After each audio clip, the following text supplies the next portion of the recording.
Um, he was asking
Good evening, ladies and gentlemen. Josh McDonald here alongside Simon Miller. We're here at Teeters Field on this, surprisingly dry, looks good. suddenly dry Friday evening here in Kellogg, Idaho. Josh, I almost thought you said Andrews because we've been up at Andrews two times this week, and here we are again, but we're at a different venue. Yeah. One of our two legendary venues here in the city of Kellogg. Happy to be doing this, though. Absolutely. It's senior night. Great night, senior night for the Wildcats. Senior night for the Wildcats. The Wildcats won the coin toss and deferred. Priest River has elected to receive the opening kickoff. So the Wildcats will be kicking off here to their Intermountain League foes, the Priest River Spartans, in a game that has potential state playoff implications. Absolutely. We've been waiting for some IML, some IML games that mattered. Not they all matter, but as far as that standing, we've had a couple that didn't. So a booming kick from Brody Hoffman, fielded at the 10-yard line. Oh no! Oh dear! And that's Jordan Nortz from Priest River. He's going to return it, and shades of Bonner's Ferry all over again. And just like that, Priest River has already scored more in this game than they did in their entire first matchup of the season. And Josh, I don't have a replay clip long enough to play that replay. I can play the tail end of it. I don't think, other than Priest River, people are going to want to see it. But wow, and the shades of Bonner's. Yeah. That is not a good start for the Cats. A great start for Priest River. That's going to get them going. That was a fantastic kick by Hoffman. It was. I mean, I know that was a 90-yard touchdown return. It's cliche, but did he outkick his coverage, Josh?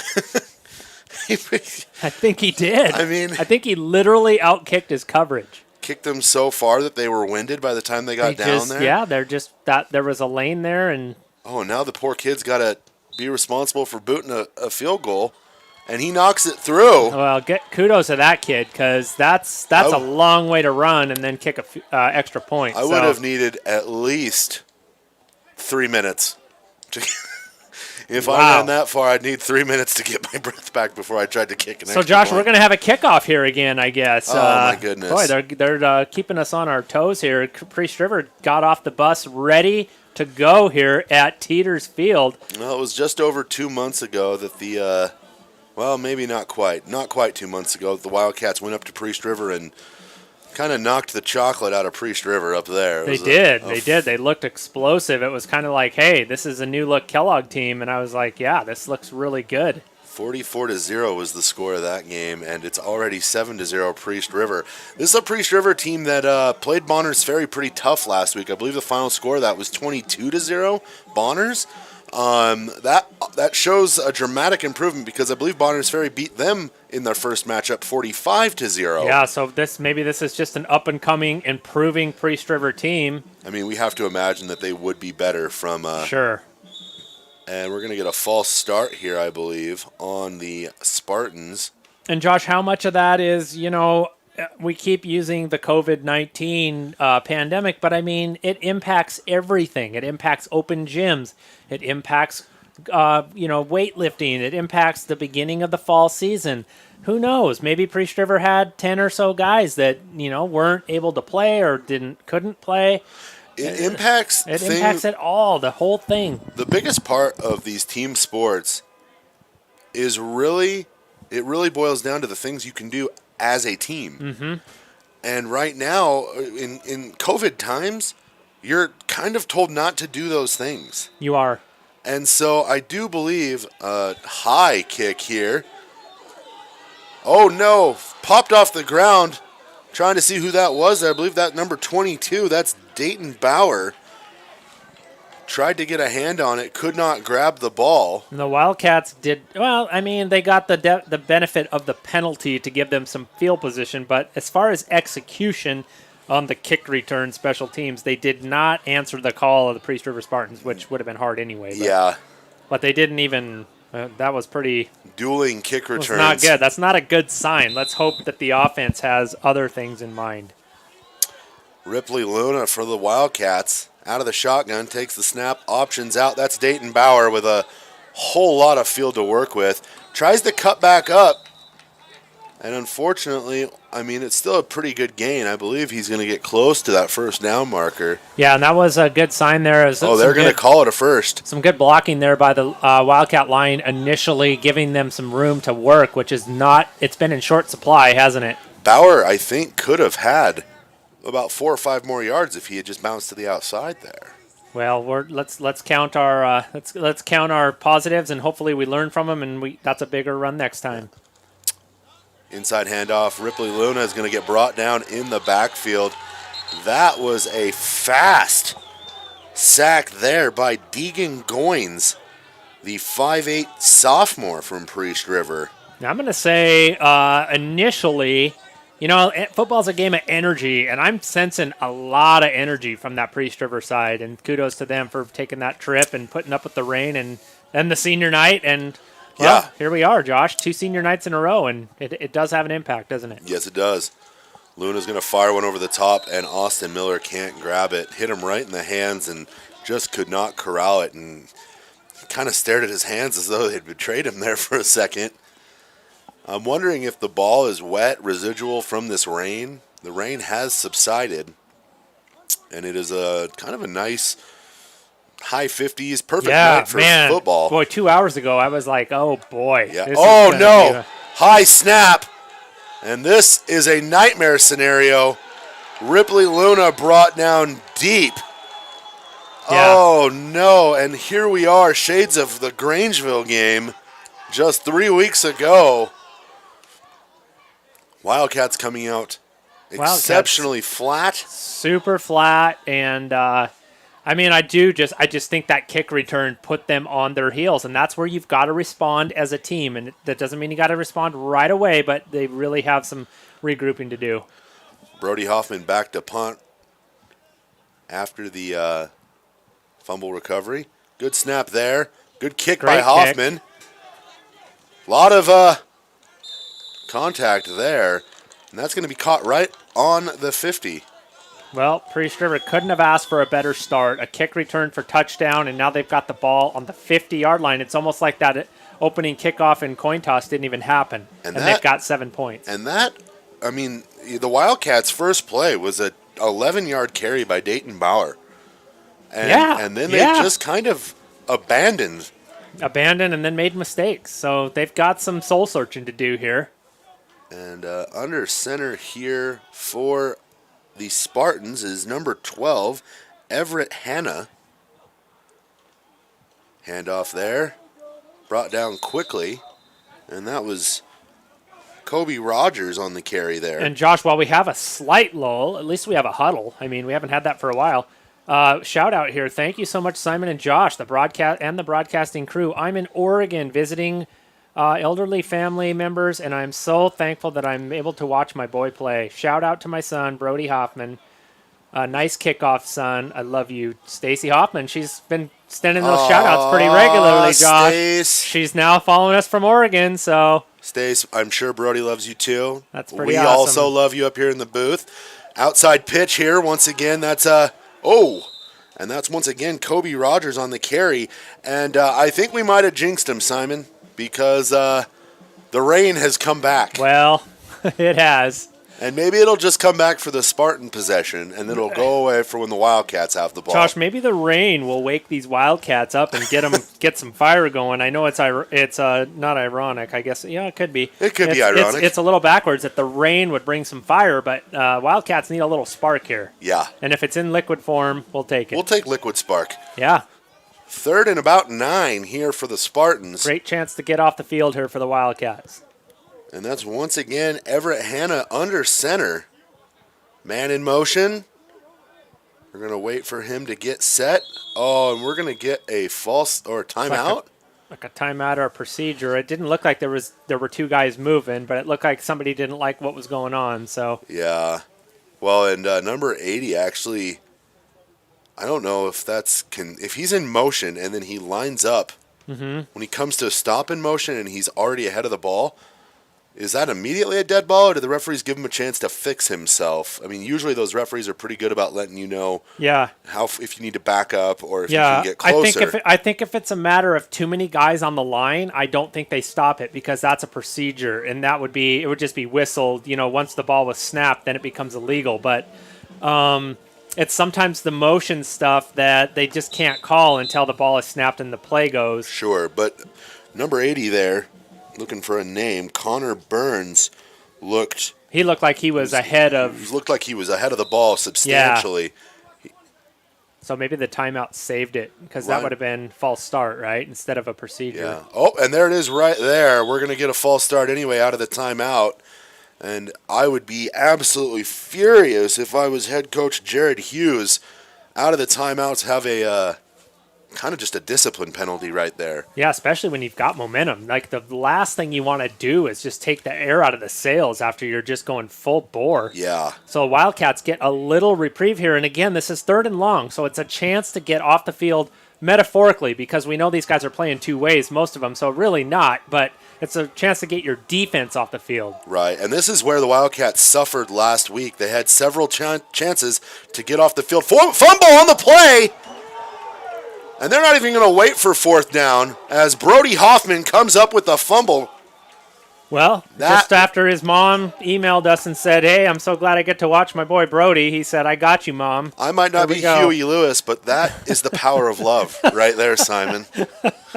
Well, we're going to watch a replay of the power of love right here. Yes. We're going to watch that fumble recovery and let Stacy enjoy that from Oregon. So, Stacy, send a few more shout-outs. Any player, just good pick one. Stuff there. Pick a player. Right now, if I'm the Kellogg Wildcats, I am going Luna to Luna special here. Yeah, Nothing wakes this offense up more than that.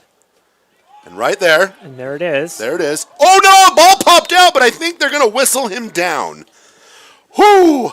Dodged a bullet there, the Wildcats did. Is it raining lightly, Josh? It looks like it's kind of a sprinkle. It looks like it has subsided since the Wildcats just as we took wished, over. But that didn't stop us from fumbling it. Thankfully, we were down. So. And Ripley trying to jump for a few more yards is what ultimately led to the ball getting popped out.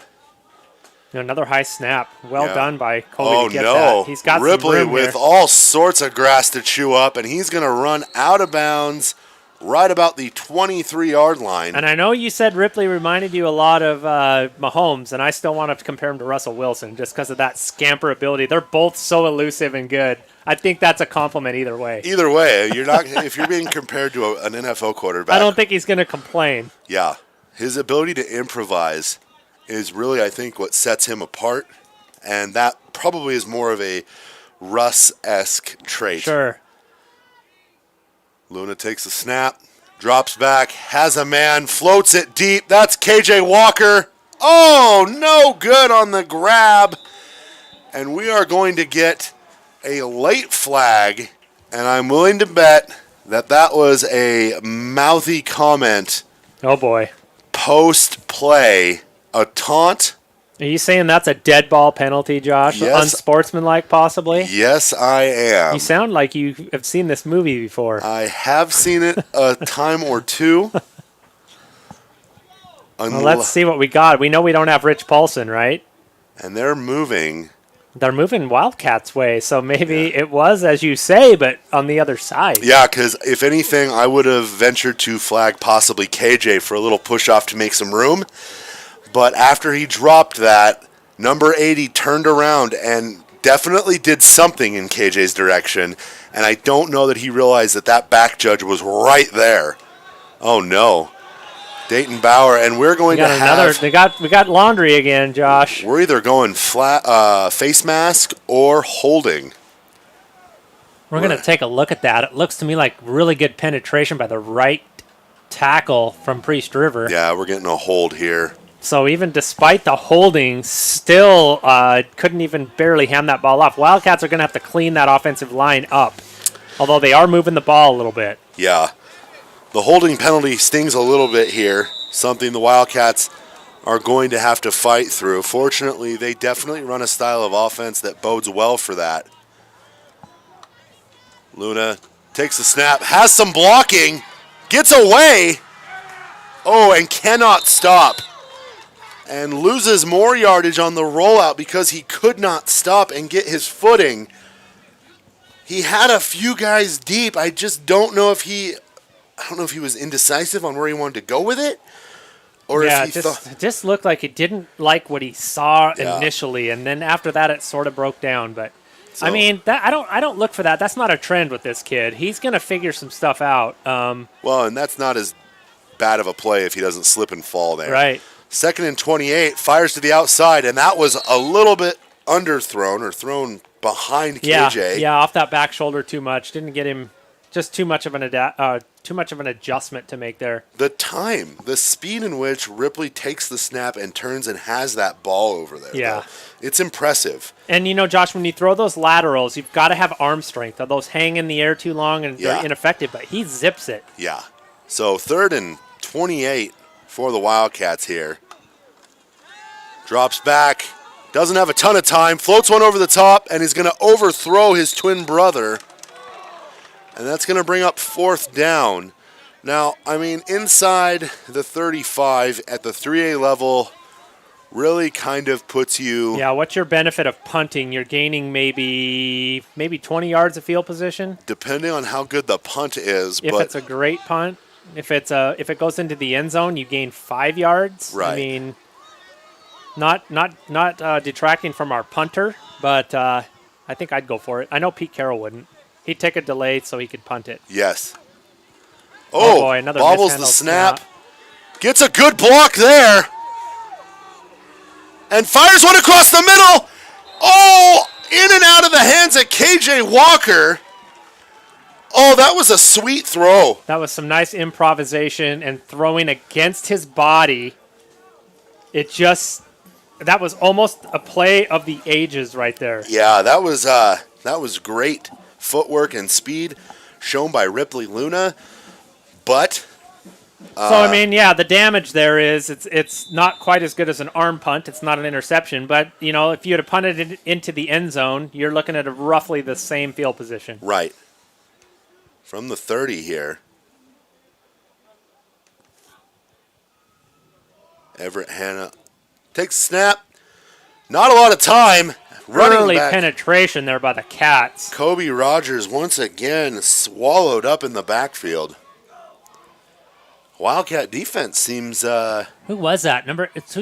It was the 22? left guard, 22. That's It was the Dayton right guard. Bauer. Right immediately in the play there, right in the backfield. so think about this. Dayton Bauer, who is on our defensive line, is also one of our running backs. Yeah. So there's yeah. He was our starting running back today, actually. And you can see there, those guys on the interior or on the defensive line, those aren't big guys. They're fast, strong, athletic guys, and that's Yeah. what you're going with. Sends a man in motion, drops back, fires one in the flats, and he bobbles it there. And there, Bauer was in the backfield again there too. Bauer is so quick. He's not the biggest guy, but he is between the left line of Priest River before they even know what's happening. Dayton Bauer, just a sophomore That's for these impressive. Wildcats, which doesn't surprise me. The sophomore class has been that particular group of kids is just a spectacular group of kids athletically. It includes both the Luna twins, Mr. Bauer, Travis Lohr, who unfortunately is out with a season-ending collarbone injury, but prior to him going out was an integral part of this Yep. Wildcat team. Oh, Look my at this. goodness. Who was Wildcats that? all over the backfield. Who was that? Is that Bauer again? No, that was Shane Britton. Shane Britton just shot through the line. A 6'3" junior. The quarterback didn't even have a chance to get in his steps. And that's going to bring up 4th down, 4th and 25. Wildcats really doing a great job defensively there. Ramsey Rainio back to return this kick along with KJ Walker. Punt, kind of a wobbly end over end. Yeah, I'd stay away from it for now. You gained some field position there. I mean, in the end run, you still have great field position and the ball back. Yeah, so you're getting the ball back on your side of the field at the Wildcats 45. getting some chances, Josh, to clean things up and just move the ball. And I just think they're close. After watching them, all those games before, and even Grangeville, they had spurts. I just think that they're going to start clicking here. We need to see, I think, some more ground game from the Wildcats. Our receivers are not quite making the grabs. Yeah, it's not clean pass-wise, is it? Yeah, and they're getting opportunities. Oh, There Dayton you go, Josh, Bauer. just like you said. Yeah, and that was not a clean handoff. He actually lost about a second by actually running into Ripley Luna. But a good little pickup Gosh, there. yeah, I mean, it's only 6 yards, Josh. I mean, we seem to be in love with the chunk play, don't we? We want those big plays, but there's 6 yards. And now you get to take a look, and now Priest River has to adjust a little bit. Yeah. So make them commit to that, and then that'll open up the pass maybe. What are we in here? Looks like a nickel-style defense, too. You don't see a ton of high school kids. High snap. Another high snap. Luna just trying to... Luna has a chance, has a man. Colby makes the grab and falls out of bounds. Is that a catch? And they're going to call it a touchdown because as he fell out of bounds, he reached over the pylon. We're going to have to see this, guys. I hope the camera work does it justice, but he calls it out to his brother.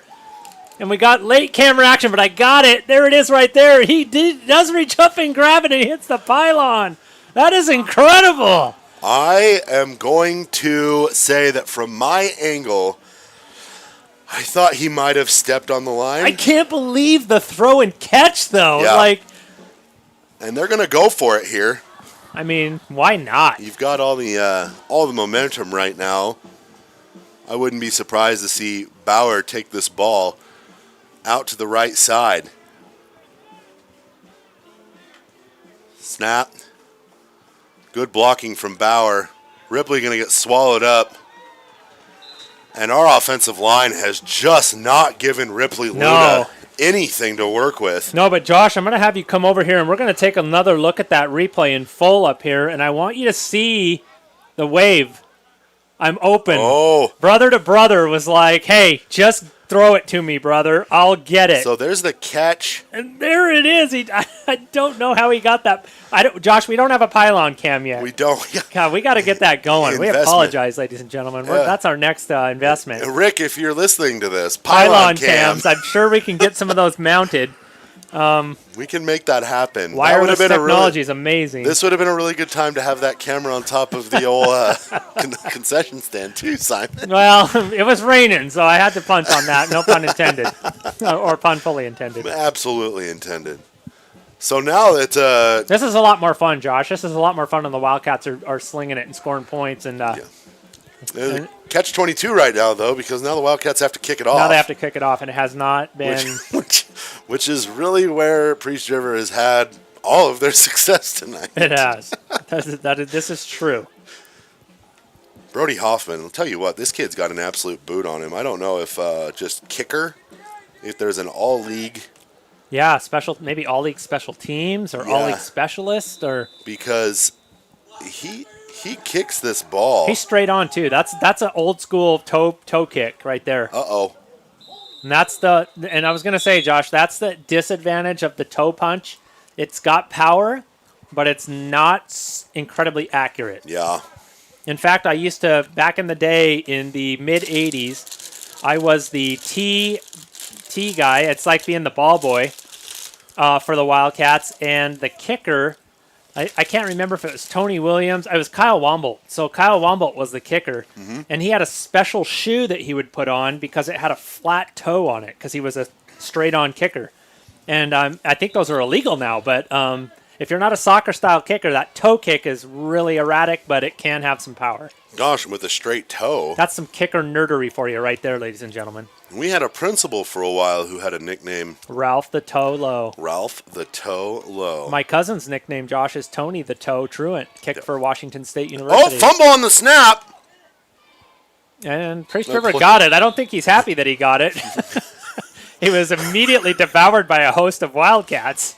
Oh my gosh! And he got like pinballed. It did not look like five he was Wildcats in a circle, and he they was just not rewarded for recovering bounced that. him off every single one of them. Anyway, lots of toes in our past here. Tony the Toe Truant, Ralph the Toe Low. We got some kickers here we're talking about. Fantastic. We're not just the Wildcats official broadcast. We are kicker friendly. Kicker friendly historians. Heck yes. Let's see. Everett Hanna here, out of a kind of a power I formation. Good Lord. Handing the ball off there. Who is that? And that was 42. A lot of momentum going downhill right there. That's a fullback run right there. Cameron Selesky, 5'9", 210-pound junior, built like Clyde Edwards-Hilaire. I have heard the Selesky name before, too, many a times coming out of the Priest River area. Oh, and usually followed by for 3. Yes. Yes, sir. Shout out to Max Selesky. Max Selesky, the state champion Priest River Spartans. Yes. Very talented Son group. of Scott Selesky. He's probably not watching, but I'll let him see this video later. In motion, there's Everett Hanna, and he's going to pick up about 2 or 3 on the play. Josh, I'd say after a couple possessions here, Wildcats are their own worst enemy on offense because defensively, and I don't want to jinx them, I'm going to knock on wood up here. Defensively, they are holding their own. They're penetrating. They're winning the line of scrimmage. They're not giving up much other than the kick return. And really on offense, Kellogg has proven they can move it. It's just a matter of they haven't at times. And on 4th and 7, Priest River going to punt. Priest River's best asset has been the fact that they just have not let the Wildcat. Oh, and it's a fake. Poor choice. Absolutely a poor choice. That was not good from the get-go. And Colby Luna shot in on that and got just enough to get a hand on Kobe Rogers. We're going to get a look at that again for those watching on the big screen at the Inland Lounge and the Dirty Dog. Just hooked him. Did you have a burger tonight at the Elks? I did not get a chance to get a burger. That was one of my goals, but I thought about it a couple times. I drove by. First time in what? Couple months, 3, 4, 5 months. Elks are firing up the burgers and fries again. Cause for celebration. Yes, sir. And Ripley fires one across. That's KJ Walker. Gets a little bit of room and takes it out to about the 17-yard line. Josh, did that look to me, on first glance, that was almost picked. Yeah. I mean, he had the heat on it. Obviously, he saw the throw, but it looked to me like that scared me for a minute. I don't want to say there are times where the gunslinger Aaron Rodgers of Ripley comes out, but it is in there. I mean, he fired that fastball. No one was getting it, but to me, I was like, oh, no. And then, yes. Ripley is an amalgam of great quarterbacks. Uh-oh, drops the snap. He's going to take it himself, and he's going to, I think, pick up just about a yard or 2 there. I'm thinking of really what could be at this point if those snaps were clean. Yeah. And we were executing, because I'd say we're about at a C+ right now on execution, and we're still only down a point. Should be tied realistically, or we'd be up 1 if the 2-point. But it's execution really that's holding them back. Oh, I didn't even. I thought he pumped. Yeah, I thought he pulled the ball back. Yeah, that didn't look good from the get-go either. Incomplete. 3rd and stops the clock though. It says 3rd and 18, but I think our scoreboard people are a little askew there. I think it's 3rd and 10. Wildcats clearly in 4-down territory here. They were in 4-down territory at the 35, so at the 18, it's definite. And it looks like we're going to get here. Got some laundry. We got it offsides? He's pointing at offsides, it looks like to me. Someone lining up over the ball. Looks like it. Did he hard count them? I don't know. If so, snap the ball and take the free play. Right. I don't know. Is that a high school thing? I know you can do it in college and pros, but I think they have to jump offsides as you snap it. Otherwise, they blow the ball dead too. Right. Just as an encroachment, just for safety probably. Yeah, because you don't want to give a high school kid a free crack at a quarterback. Oh, there's a good snap, and there's execution. This should be good. Bauer breaks a tackle. Bauer that was good pursuit there by the defender for Priest River. Kind of blew that play up. I believe he picked up nope, not quite. They're going to be just shy. It's going to be 4th and about 2. And ladies and gentlemen, I'm not only producing and Josh's wingman, I'm also video tonight. Ty Cheney spent a hard day hunting, so we give him the night off. Yeah, we gave Ty a break. He deserves it. Yeah, he's been excellent as our cameraman the last few days. So giving him the night off, he can either just go down and watch the game and enjoy it himself, or maybe even go home, take a hot shower, and hit the hay. And watch it in HD. Yeah, Except he's saying, Simon, follow the ball, Simon. Come on. I'm going to have to come back up there and show Simon how to do that. If I slack off, Josh, Ty will run down. He only lives a block down there. And we know that he can get here very quickly. He can. So we're going to take a quick little break, though. We'll be back with the second quarter. Thank you for watching Wildcats Live.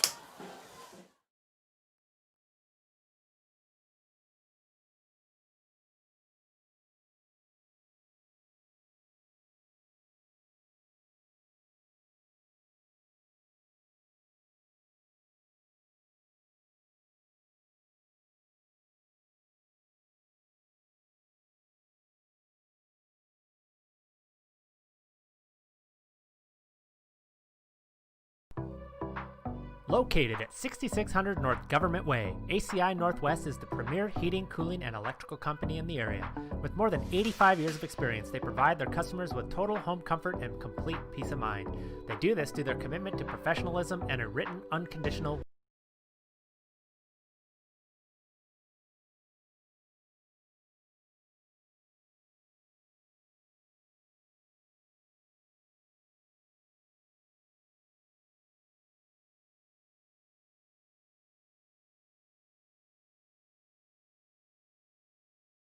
Yep. And we're back. Second quarter starting here. Ripley Luna going to just drive his feet, and he's going to pick up more than enough for the first down. And the Wildcats are going to have a first and goal, looking like from their own 4-yard line. And we're down in Dirty Dog territory, Josh. Kellogg Lumber Dirty Dog side. It is Dirty Dog red zone time. And if we get a touchdown, it'll be the Dirty Dog replay, followed by the Kellogg Lumber extra point. That's right. All you Dirty Dog fans, start getting loud for your Wildcats out there on the balcony. Although they're 18 seconds behind us if they're inside, so we got to time ourselves. That's true. But, yeah, we can hear them. We can hear you, Dirty Dog people. Under center right now, Ripley Luna takes the snap, hands it off, rolls out, fires one, and hits Austin Miller for the touchdown. Is that Austin Miller or Kate? No, that is Austin Miller. I'm getting a little bit more familiar with some of these kids. I always do that right before the season ends. And then I have to relearn them, and I'll probably be good for another 2 weeks. And that's reminiscent of last 2 weeks, or was it last week? That was the sidearm gunslinger. Yeah. Oh, and the celebratory sirening over there. Yeah. Kind of scared me. I was waiting for the police officer to take off. Wildcats push their, not push, they take the lead. 12-7 here. They're going to go for 2 again, trying to chasing points now a little bit. Make this a more conventional 14-6. And wouldn't you know it, someone blew their coverage. Throw and catch right there. And they left Colby wide open. And when you leave Colby open, I can tell you right now, there is such a thing as twin magic. And Ripley knew. Just as soon as his brother was open, it was time to make the throw. And now the Wildcats are on top, 14-7. And I was just telling Simon, I was in Priest River during the first game between these two teams, and if my memory serves me right, it was a 0-0 ball game heading into the second quarter, and the final score ended up being 44-0. So right now, if all things continue and all of my evidence stands true, is this going to be a projection, Josh? This is where things are about to get very, very bad for Priest River. Okay. I'm going to say that I would not be surprised if the Wildcats don't score at least 3 more times before Priest River does. And maybe before half. Ooh, before half. I would say maybe 2 times before half? 2 times before half. Well, we're wishful thinking, and this is Wildcats Live. So, I mean, welcome Priest River fans that are watching. We're having a blast watching your kids play. And we refuse to apologize for our slant. Oh, that's going to be a Wildcat ball because it bounced off of a Priest River player. That was about as gangster of an onside kick as I've ever seen. Reminiscent of the Water Boy if you've never seen the movie. And, yeah, he had no chance. It just ricocheted off him right into a Kellogg player. Just beamed him. And that's a frustrating situation if you are Coach Hughes over there. Well, it certainly is, but on the reverse side of it, it's a little bit of redemption for the Wildcats kickoff team because they happened to give up a 7-point swing at the beginning of the game. Not give up, but Priest River earned it for sure. Don't ever mean to take away from another team, but so the Wildcats kickoff team just redeemed themselves. Wildcats back in that traditional spread shotgun formation. Takes a snap, has some green, and Ripley, for the sake of the basketball season and the sake of your ACLs, exactly, stop doing that. Learn how to slide or dive forward. Yep. You're scaring me, kid. Watch you some Russell Wilson, my friend. Yes. When anybody gets near him, he hits the dirt. It's not worth it. You are too valuable. Yep. Not that Reed Wildcat is not capable. Reed is capable and ready. And we've seen him. But we're not ready this for team. Reed right now. We want to see some more Luna. And there is all the time in the world right there. And Colby sheds a tackle and then eats a good hit, but picks up about 25 on the play. That's just good execution right there by Kellogg. I mean, that's what we've been looking for. Ooh, and we've got a history lesson coming for you, courtesy of one Steve Shepard. I can't wait. Ralph Lowe held the Big Sky record for a stuff. Field goal at 53 yards. Was given a tryout with the Seahawks, but was cut. And,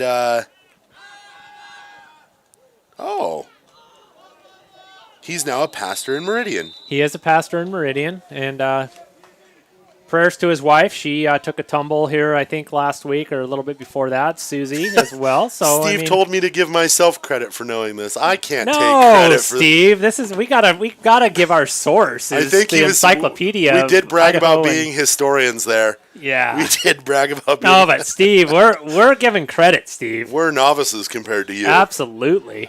Oh, Mr. Shepard. Ralph the Toe. I think it would be one of the coolest things ever if we could get Steve up here to do a broadcast. I think if we can get through this COVID and we can get into basketball season and we can get through this thing, I think that Steve's on our short list just to get him in to do some commentary. But we're gonna have to fight him away from doing helping out Chris on that play-by-play. Chris is doing a great job there too. But I mean, keep him away from the PA and put him up here. Get him up in the booth and let him go for sure. Oh, some of my most fond memories of high school involve some of the messages Mr. Shepard would give me as I was about to check into games. Some of them PG rated, not all of them, though. Well, we got lots of time. Oh, just slinging it. Ripley Luna finds his brother for his second time, and the Wildcats jump out to a 20-7 lead. That's almost as cold-blooded as a Haley Cheney kill, Josh. Oh. It's right up there, and we're going to look at it again. Wouldn't you know it? Coming across the field there, just right down the middle of the defense, slicing and dicing. Saw the defender slip a little and put it right where it needed to be. That was an excellent throw by Ripley and an even better catch and finish by Colby. The two of them together are really starting to show, I don't want to say chemistry because I really think that devalues the relationship one might have with a twin, and that's going to fall. Did that fall incomplete? It was incomplete or short. He wasn't even in the end zone. So because that was a heck of a tight throw, and it looked like Austin Miller actually made the grab. I think he's dealing right now. Yeah, I mean, he is flat dealing. Well, it looks like the rain has subsided, so he's got to take his shots while the going's good. Ripley is making hay. The sun ain't shining, but he's making hay, and we're going to go full screen again because it deserves that. This is our Kellogg Lumber replay. Right across the middle, right in the heart of that defense. There's just nobody home in the middle. Those plays over the middle, you always try to see what's going on the outside, and you always see those big plays with receivers running up the side of the field. But you see so many of those highlight reel big gains off of just straight up one-on-one if you're gonna beat your guy, you're gonna beat him, and it's gonna be highlight reel-esque. And how long have we seen guys like Wes Welker? Oh yeah, and players like of that ilk Yep. making plays in the middle of the field and turning them into big gains. Oh, another onside Almost kick. another onside. Oh, Priest River, get on that ball. There's the coach. I hear the coach yelling, "Get on the ball." Well, and the guy at the front of the line there seemingly had no idea that the ball was like 3 feet away from him. I think if I'm Kellogg, I'm just going to continue to hit the front line of the Priest River kick return team. Don't seem, and a lot of times at this level, coaches will, I don't want to say hide players, Right. but players who might not get a lot of reps. They'll put them on the special teams Put and 'em say in- just not take up space, but just Hit a guy. Hit a guy. Hit a guy. Yeah, for sure. Make sure that as someone's running by you, hit a guy. Nothing ever prepares them for when that actual onside kick happens. But, target some of the younger guys here, and we're going to get a timeout from Priest River. Priest River has not had possession of the ball for quite a while. And Josh, if we're counting, and of course as Wildcat fans we're hopeful, but you said they'd score 3 more times. That's 1, right? So we're keeping track. That's 1. Yeah, that's 1. Okay. And we're hoping the Wildcat defense holds. Of course, welcome Spartan fans as well. Welcome everyone near and far. We're happy you're here. But we're purple and gold through and through. So Yeah, we're not. we can't. We'll apologize for it, but we probably won't. Change We're not much. going to feel bad. We're not going Right. to do anything to make ourselves better. But we are happy to have, especially during this time, we're just happy to have some good old-fashioned Friday night lights and sports happening and volleyball, and we're just hoping that can continue. So I'm not going to tell you who, but at one point there was some high-ranking school officials that did not believe we were going to have fall sports. Right? No, I mean, Straight up told us to our face that we would not have fall sports. Yet here we are, our Wildcat football team on top of Priest River. 5 games into their season or 6 games into their season. Just good news. Good pitch nice outside. Toss left, and there's that, a flag. That was our kick returner there. That was Jordan Nortz. And I think that one's coming back. That was some we've got holding. a flag here. And let's take a look here, that toss. It looks like... Some holding. Yeah, it looked like on the edge there. Yeah. Kind of got beat and tried to keep a guy from making a tackle. The new rules of holding have it take place. The penalty is initiated from the spot of the foul. So even though that's like 8 more yards or 7 or 8 more yards. Yeah, that actually was more of a 13-yard loss for the Spartans. That's a big one. That's not a good position to be in after giving up 20 points. It's kind of nice to be on the end of one of these comebacker, like a slow start, but on our side, we're getting there. Inside handoff to the fullback, brought down by a myriad of Wildcats. And so we're looking at, is that going to be third or is that second? Because the hold was replayed down. Yeah. Yep. So we got second in the Kellogg pool, basically. Shout out to our loyal viewers, the Roundhorst family. Oh, heck yes. To who the is Rounders. watching us. We love them so much. What is up, Sabbath? Sabbath and Archie and Kat. Hope Kat is doing well. Nortz fumbles the ball, got punched out. And Ripley Luna, I think he wants to have a defensive touchdown now. Was that Ripley or Colby? It was a Luna. It was a Luna. It was Colby. The ball gets punched out. I'm sorry, we got interrupted there, and Michelle as well. Michelle did not leave you out on purpose, but the Wildcats made a play. So shout out to one of my favorite. So yeah, Wildcat thanks, Round families. Horse. Heck yes, mine too. I mean, we know Michelle was a former minor, but yeah, we won't hold it she's against family. her. Yep, she's one of the good ones. It's cool, Hank. I rescued my wife too. There we go. There we go. Ripley taking a look at things here. Oh, just surveying the field. Plenty of time. I like something with KJ here. Oh, pump fake. It's Pump going fake. deep. KJ. Touchdown, Wildcats.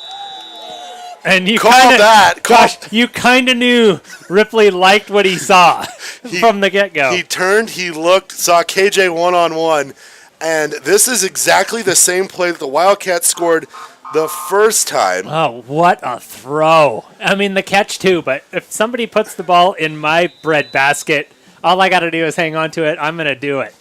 That was a beautiful throw to the dirty dog corner. I tell you what, KJ just looks... This sounds like a weird thing, but you start to put on your man body, and KJ looks like a He's grown transformed. man. You're saying he's transformed. Yeah, he looks like a grown man. Oh, and that's going to be incomplete. We're getting kind of creative and cute on our 2 points. Yeah, cute might be a really kind way of saying it. I mean, I'm happy we're scoring touchdowns, and that throw and catch, Josh. I'm going to give you another shot at it here. Yeah, you got to see that on full big screen. Oh, I guess I should switch back. Oh, it's too late. Here, let's see if we got it. No, it's been too long. But I mean, the throw did not. It just was the tightest spiral you've ever seen. Yeah, it was nice. The pump fake was solid. Got the defenders to bite. KJ ran his route to near perfection. Oh, everything. And the pump fake was good because not only did Ripley pump fake, but KJ did a stop. Yes, he'd stop and go, baby. And that was in sync. The two of them were in sync with each other. That play would not have happened. No. If it hadn't been for the duality of the two players who made the play. Well, how about we've been talking a little bit of trash about the offensive line for the Cats, just kind of being like a sieve, but they did their job there. So, well done offensive line. Yeah, I think after that first couple series where Ripley was getting beat up as a kind of a sidewinder of a kick there by Brody Hoffman. This is our kick returner, I think. Nort's going to get gobbled up in the backfield here. I think he really wants... I think that was our first attempt at a full kickoff since the first one. Since the one that went out of bounds. Yeah. So, yeah, it is... It's been all Wildcats. That's 2 touchdowns, by the way. That's 2, Josh, and two. we got 8 minutes. So yeah, I'm liking your prediction, and I'm liking the parlay that I threw on your prediction. Yeah, so, the 3 by halftime. That's an impressive number. The problem is we're not getting these point afters, and I'm wondering if there's anything going on with Brody Hoffman at all, because they're not even trying the extra points. Right. And his kicks don't seem to have the normal pizzazz that they've had on them. Right, like maybe he pulled something, or maybe he's just not connecting well, or stubbed his toe or something. Just isn't, a little misdirection there.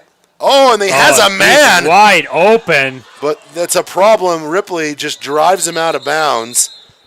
That's a big gainer. Kudos to the Spartans for kind of roaring back here a little bit. Two different fake handoffs there, and. Yeah, that was a good play there by the Spartans. Fake crossbuck there with a little flare out there in the flat. Caught the Wildcats sleeping a little bit, didn't they? Yeah, that corner blitzed in there trying to make the play in the backfield and left his guy wide open. And I think that might have been Colby Luna. Everett, Hannah, handoff this time once again to Rogers.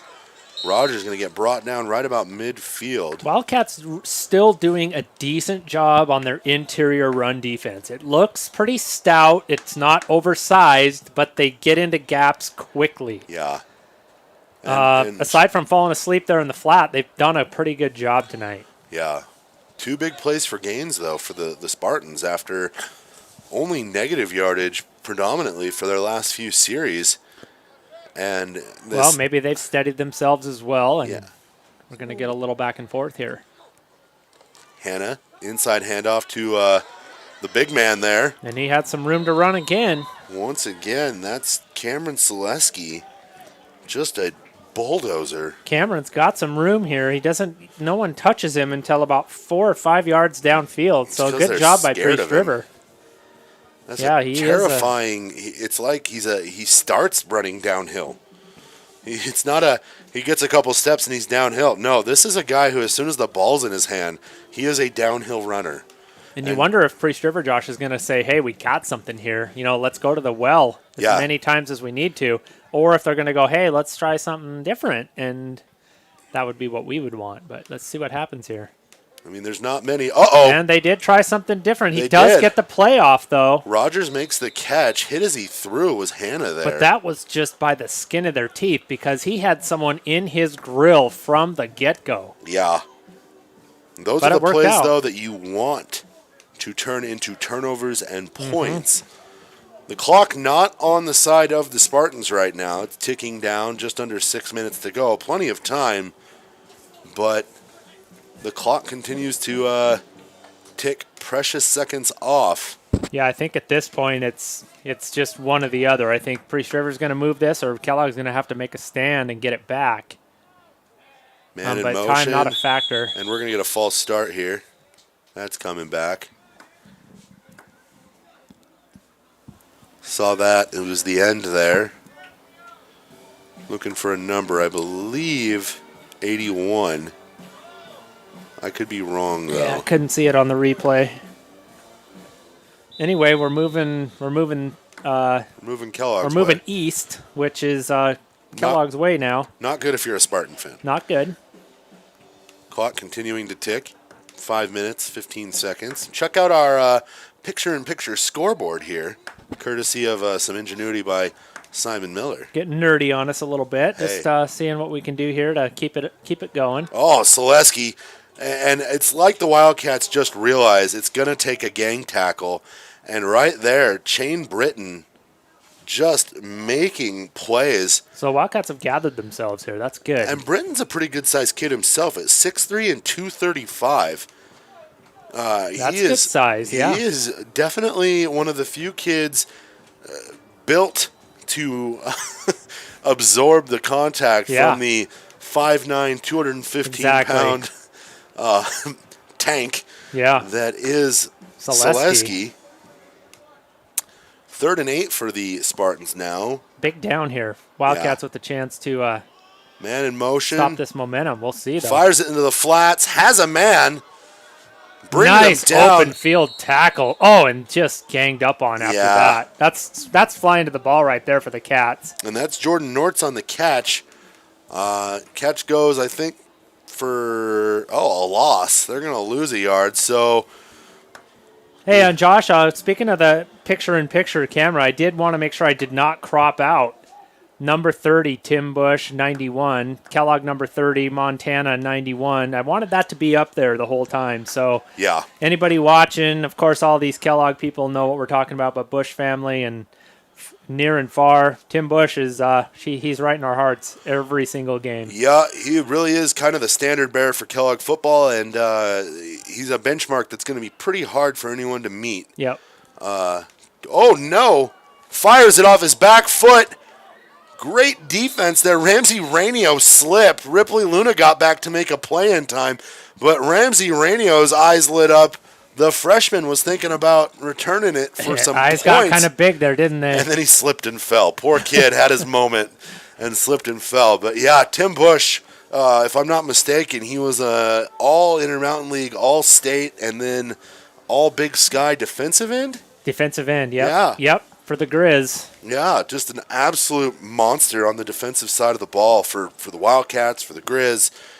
Of course, has lots of brothers and family that are just Kellogg through and through. Oh, so. the family, yeah.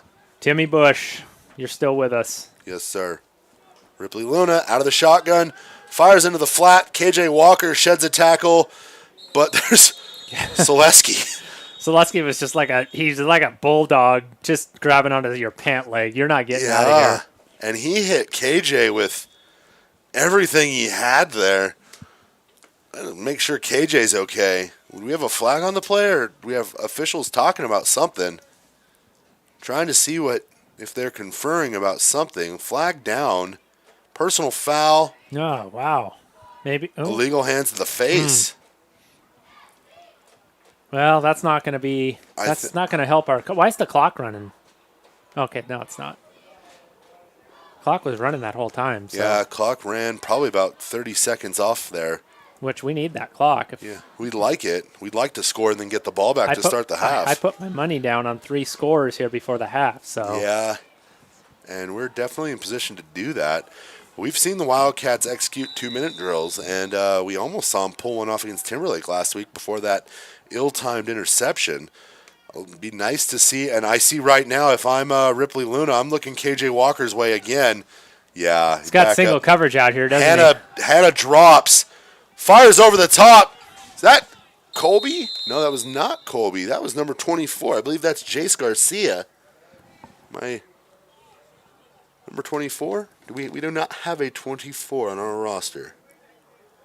We might have to go next door and get an update. Yeah. Did not quite have. Man, I feel like with rosters this year, I feel like we're in the 70s. Like we've got computers at our fingertips, and we got guys that numbers don't match. Like, what are we doing? We have the power. Maybe that was number 84. It could have been. And if that's 84, then it was Jace Garcia. So I at least recognize the player. Recognize the player and the position, but yeah. Let's just hope. I think our rosters have been pretty good for football, but volleyball's just been another story. We had the charter one where they didn't even have a roster. KJ, that's Austin Miller there. Sheds a tackle, gets to the inside. He's trying to fight for the first down. He's going to come up about 3 yards shy. But that is a gain of 22 for the Wildcats. And we get to look at this in all of its glory. This is just a great sprint right and a great throw. Good catch. Great catch, and then keep your feet. Oh, wow. That's good stuff right there. Austin Miller, the younger brother of Wildcat standout from last year, Brandon Miller. Quarterback. Who transitioned into the quarterback role. And, gosh, man, he had some brilliant plays last year at times.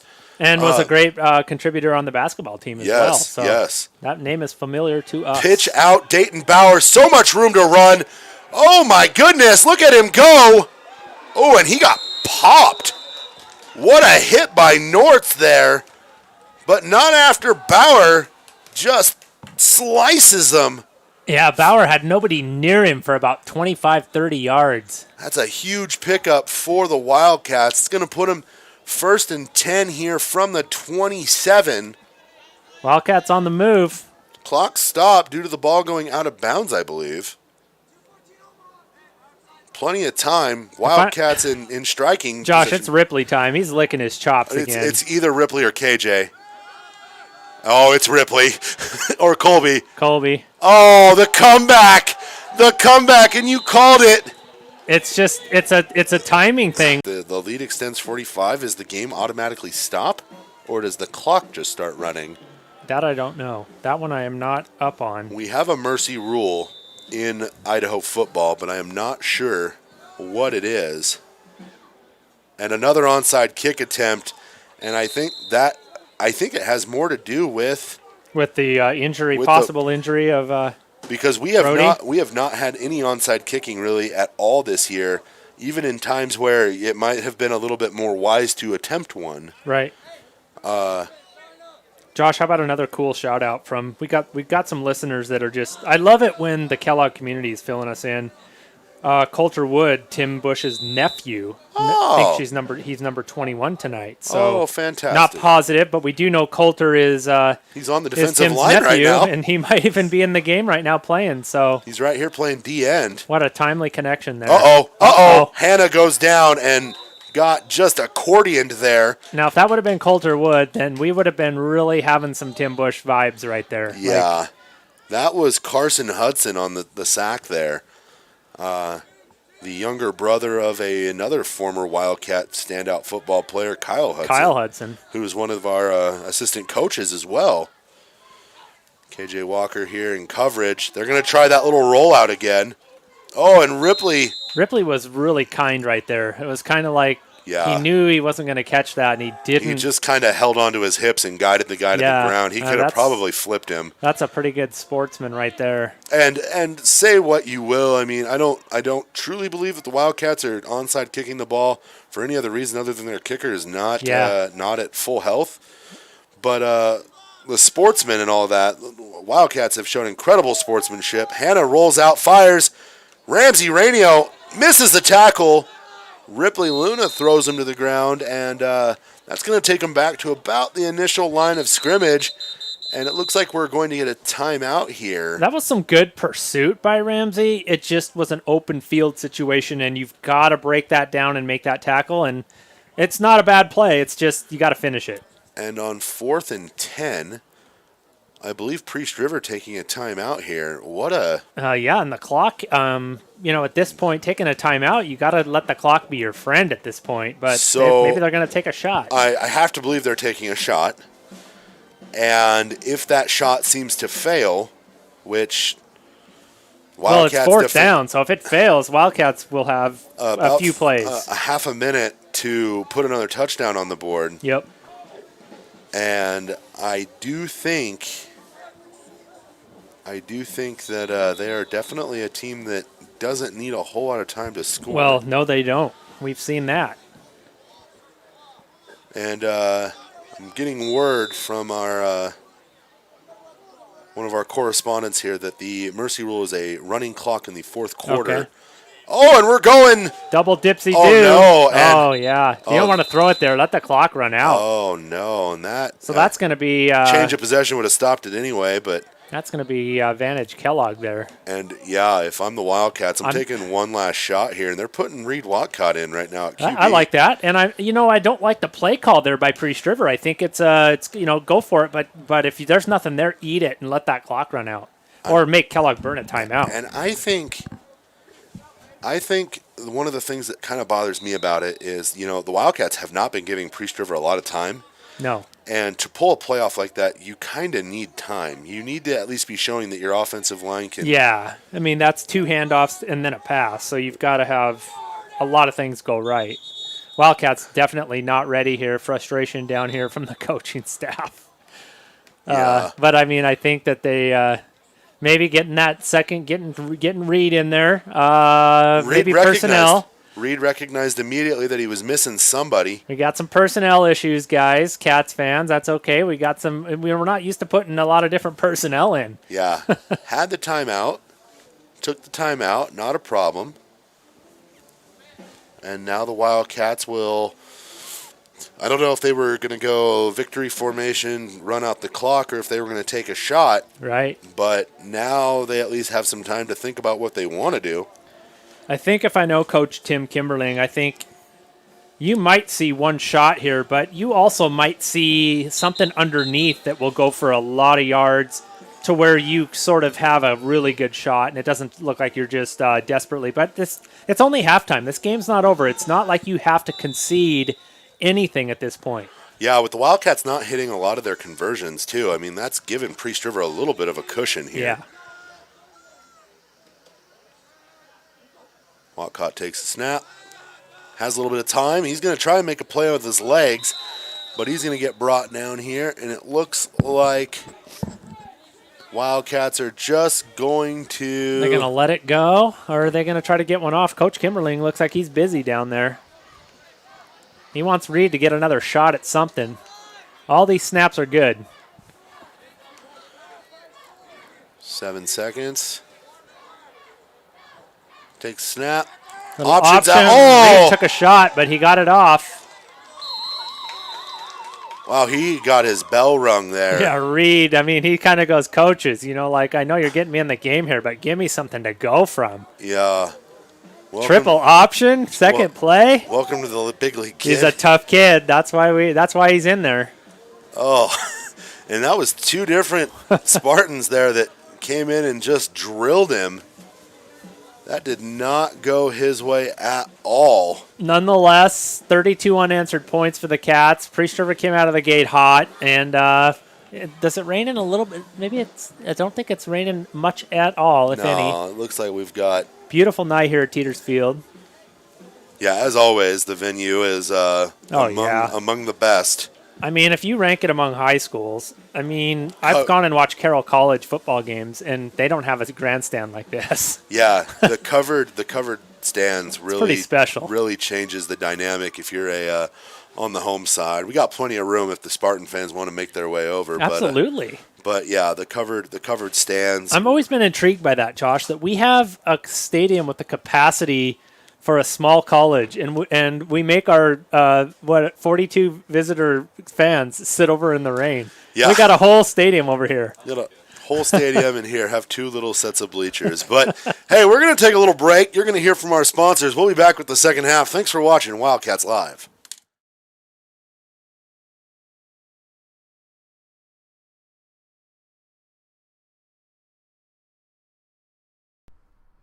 A fervent Kellogg Wildcat supporter based in the heart of the historic Silver Valley and North Idaho, NASCO Industrial Services and Supply delivers world-class materials and service to the world's top mining and industrial operations. NASCO Industrial Service and Supply is a full-service agency including logistics, procurement support, and construction, built to serve the industries that make modern life possible. Day in, day out, they propel many of the world's largest industrial and mining companies to meet their production and financial milestones. Wildcats Live and Wildcat Activities thank NASCO Industrial Services and Supply for their support.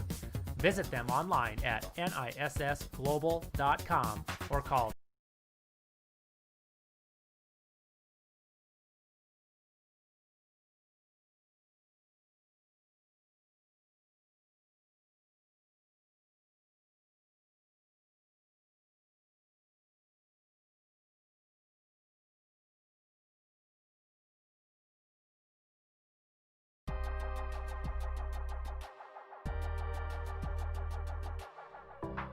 Located at 6600 North Government Way, ACI Northwest is the premier heating, cooling, and electrical company in the area.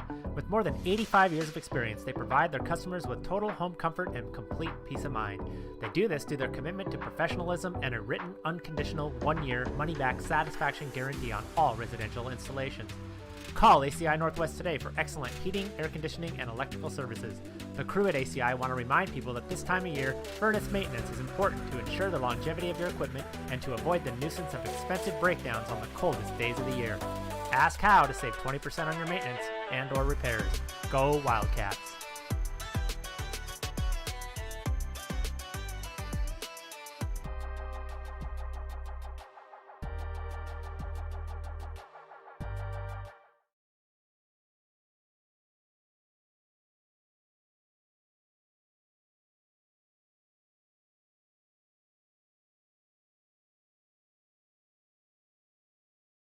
From plywood to paint, tools to trim, they have it all, or they can order it in just a few days' time. Kellogg Lumber Company is a veteran-owned business that has been supplying the Silver Valley with quality building materials to contractors, builders, and homeowners for 4 generations. Personal service and knowledgeable staff make Kellogg Lumber the right choice for your next project. With 50 years buying experience, let Steve and the knowledgeable crew at Kellogg Lumber use their many well-established vendors to source the materials you need for the right price and delivered on time.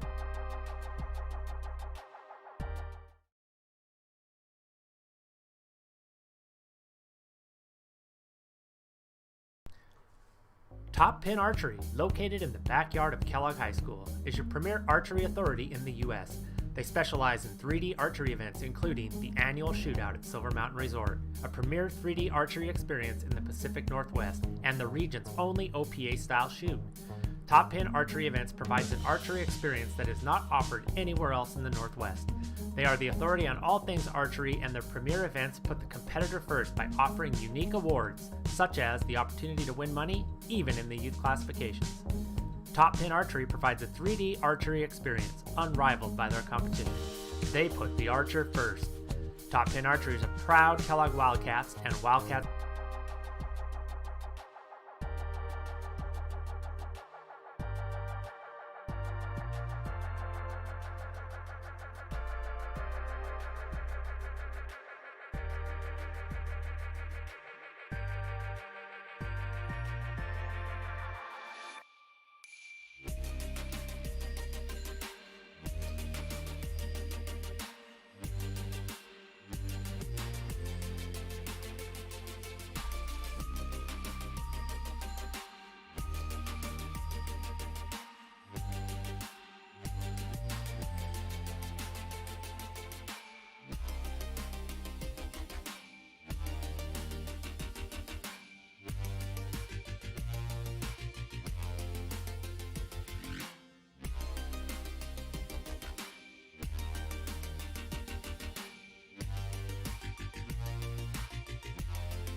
From plywood to paint, tools to trim, they have it all, or they can order it in just a few days' time.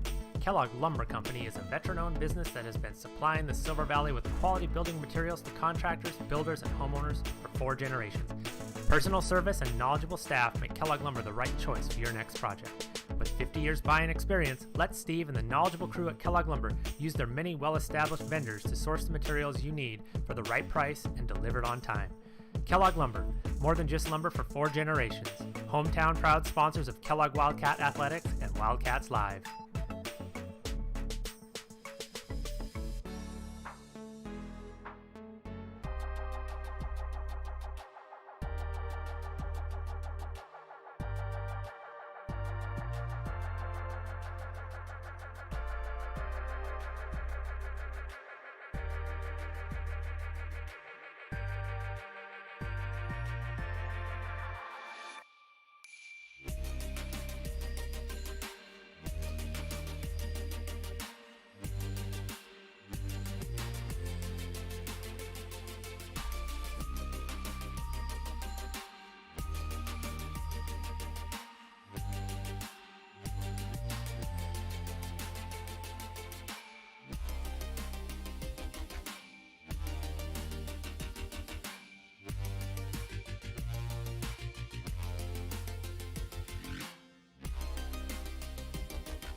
And welcome back, ladies and gentlemen. Josh McDonald here alongside Simon Miller. We're here at Teeters Field, just about to start the second half. Here's the kick, an onside kick, no surprise there. And Ramsey Rainio falls on the ball. Wildcats on top, 32-7. You know, Josh, I don't know if I like that coming out of the gate. Make it a good onside kick because Kellogg's already getting the ball. You at least give your defense a shot. Yeah, and at this rate, all it's going to take is one little pump and go with KJ and. This puts we're in Luna Land right now because that end zone is within striking distance right now. Yeah, it really and note the corners playing exceptionally saggy defense right now. Snap here, fires in the flats. Oh, dropped there. What do we have there on the drop? That's Jace Garcia. Looks like Jace. His eyes got big. He thought, I'm going to get 8 or 10 yards on this, and you got to catch it first, young man. Yeah, catch before you run. But the play, you count that as like a run. If that's a throw kind of out to the flat, but it's basically a run. I don't expect to see a ton of the highlight stuff unless it's fourth and long. Right. Third and long, fourth and long situations. Wouldn't be surprised. Oh, I was wrong. Ripley going to wind up. Has KJ deep. KJ gets a finger on it, but not enough. Double coverage there. KJ still had a chance to make that grab, and now it's 3rd and 10, and gosh, I expect to see a couple more of those with Brody Hoffman not seemingly kicking at full strength. No. It leads me to believe that there's probably not very many spots on the field that are going to not be 4-down territory. Luna out of the shotgun, spread again. Cornerbacks playing really, really saggy defense here. Over the top, Austin Miller. Oh, he looked away. He broke eye contact with Ripley. Ripley was kind of guiding him to the ball, and he turned and looked and tried to go over the other shoulder. And we got a flag on the backside, too. Uh-oh, that usually indicates a hold. A hold or on a rollout for sure, a hold. Yeah. And they're going to decline it, making it 4th and 10. Josh, Ripley really makes camera job. A single camera from the crow's nest, Ripley really makes it tough because you're either looking at like ants running around, or if you zoom in so people can see what's going on, and Ripley rolls out and he gets that arm ready, you zoom out quick because you're going to lose him fast. On the windup, Hoffman bobbles the snap, still gets the kickoff. Good That's a great kick. Fair catch called for by Nortz there. How about that defensive stand there for the Spartans? I mean, we've been talking a lot. The Wildcats have been doing a lot of great things. We're Wildcat fans, but we got to give credit where credit is due. Nice defensive stand coming out of the half there by the Spartans. Yeah, we hadn't seen a whole lot of that since the opening few possessions, really since the opening quarter. The Spartan defense had been it just really wasn't tissue paper. And paper-esque. they early on they didn't have to do much, did they, Josh? Because they got an opening kickoff, and then Wildcats kind of sputtered. Yeah. But offensively, what could be interesting here is if the defense holds. Offensively, the Spartans had something in Selesky, a.k.a. the human boulder. Yeah. So maybe we'll see something here. Big fullback. Inside handoff here. That's Kobe Rogers. And he's going to get brought down there by Austin Miller. Pickup of about 2 on the play. Maybe 1 as the crow flies. Or if Mr. Shepard was announcing, he'd say a long 1 or a short 2. Short 2 on the gain. So 2nd and 9 here, but it's a very generous 9 for the Spartans. Yeah. I mean, and a Wildcat defensive line still doing a pretty good job of they're not big, but they get into gaps quick. Yeah.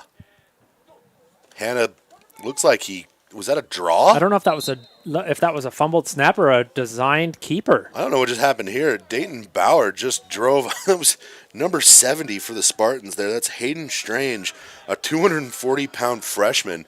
They ended up about 15 feet away from the play with Bauer on top of him. Bauer clocks in here at 160 and 5'9". Soaking wet.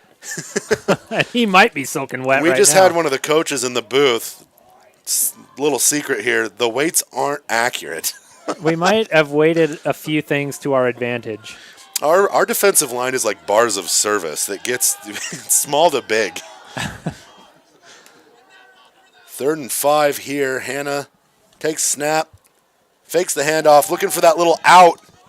Uh-oh, Austin Miller coming up. Oh, they're going to fire deep. Oh, Wildcats dodge a serious bullet there. The coverage was good. That play had netted the Spartans some gains on a couple different attempts here. Well, when you roll out like that and keep that play alive, I don't think Kellogg's safety was ready for that. It was almost like he thought the play must be over by then, and good job extending that, and it almost cost him right there. Hannah just took his helmet off and limped to the sidelines. Not a good sign for the Spartans. Their starting quarterback kind of walking off the field gingerly there. It's going to bring up 4th and 5. Deep in Spartan territory, so they're going to definitely want to... Gonna try to flip the field, right? I mean, that's the best you can do here. Oh, gets the snap. That's not going to flip the field. Oh, no. Oh, he made the grab. I don't know who that was. Number 50, Roman Bizarro. I don't know if that's how Roman wants to make the highlight reel, but, I mean, at least he held on to it. He's got himself a senior night highlight. Speaking of Bobby Boucher, we're seeing some Waterboy stuff tonight. Oh, that was a hit. Hey, credit to Roman though. You held on to the ball and gave the Wildcats great field position. A heads-up play. If you're gonna touch it, you better grab it. That's one of those plays there that if you mess that up, you can't muff that. You don't walk to the sideline. That's for sure. So good job, young man. Trips out left here.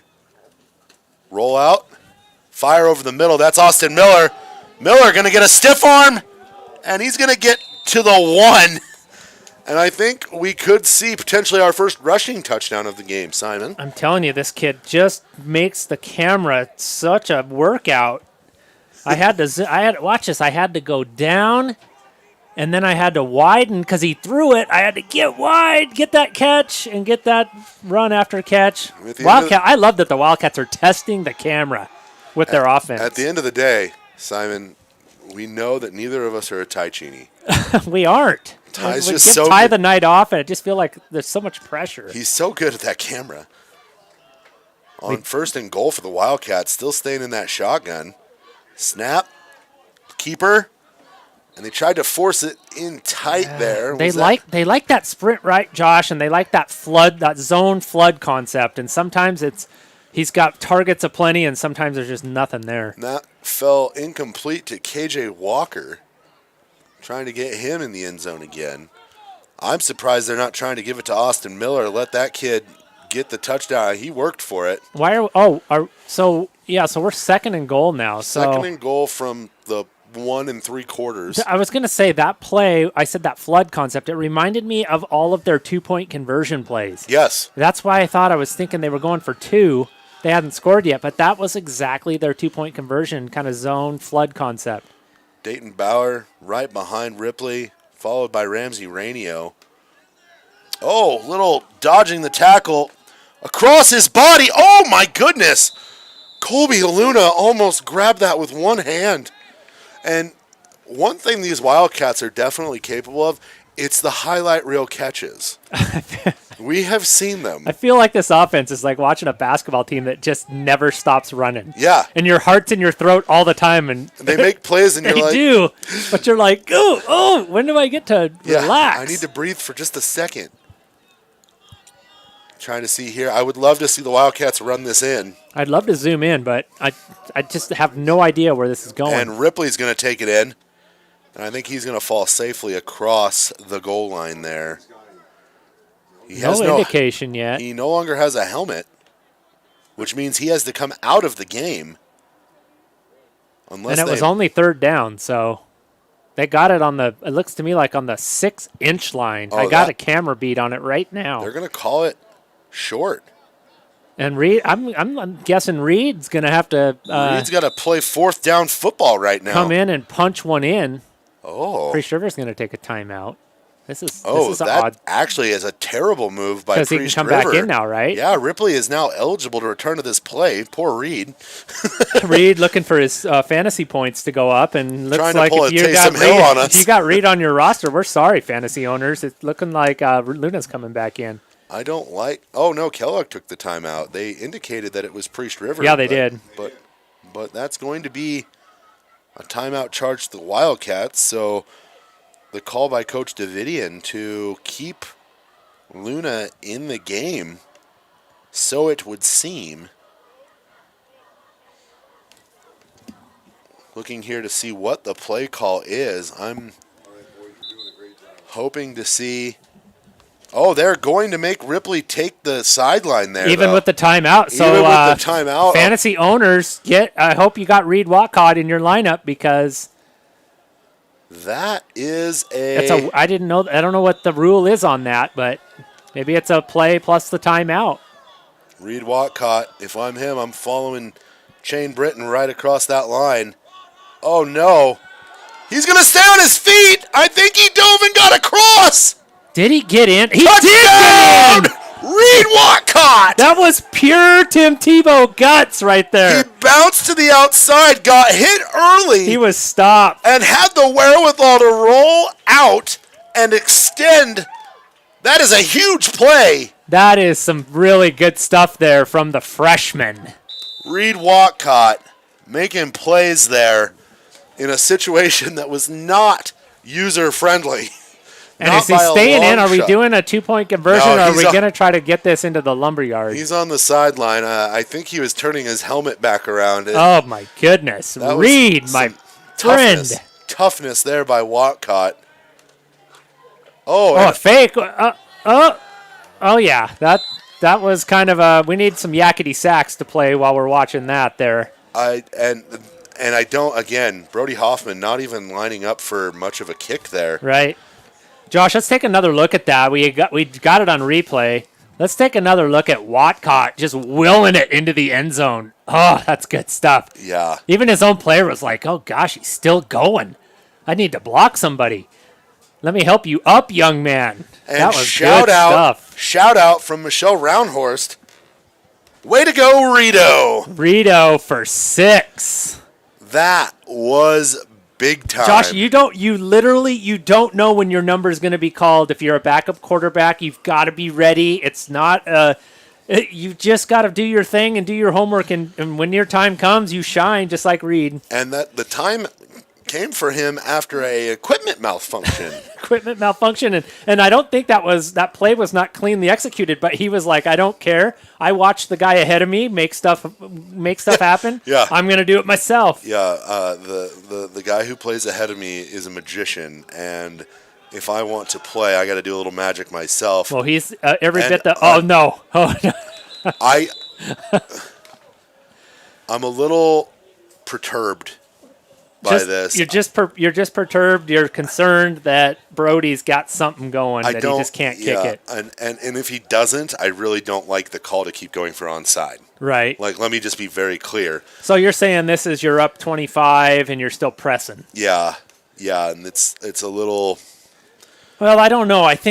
But I also think that that's such a basic play. You've got to be ready for it. It's but it's a tough one. I wonder if his kicking hasn't looked like it's been there, but no, yeah, we don't know. I think the safe money is on something not being quite right. Man in motion, Hannah, outside handoff, and looking there, it looks like number 20 on the carry there. Yeah, some of the Priest Rivers running plays off tackle don't look bad. Kellogg tends to disrupt that backfield, but when Priest River, it's like they're just not patient enough to do that 3 times. Right. Because they get stuffed once in a while, but they've got some good things happening, and they've got some good athletes. Zaleski, there's something there. They're just not sticking with it. And that carry there by Michael Johnson of the Spartans, his first of the night, and he's going to quickly. Oh, that's Kobe Rogers. And there's another little slip, jet sweep, slip inside, I believe we're going to get a first down here. Yeah, I mean, Priest River really they have some potential. They do. They're going to call that just short. Oh, they're calling it a first. I thought it looked pretty close. So right now, Priest River moving the ball a little bit, and I don't know if they do or do not have a like a backup kicker or someone, but I would just love to see the Wildcats start pinning Priest River deep. Making them work the ball up the field, eating a little bit of clock. Oh, little throw in the flat there. That was well done, and it was almost disrupted by the end for Kellogg, but well thrown and a good catch and run there. And that's Nortz on the pickup. I think that was good for another first down for the Spartans.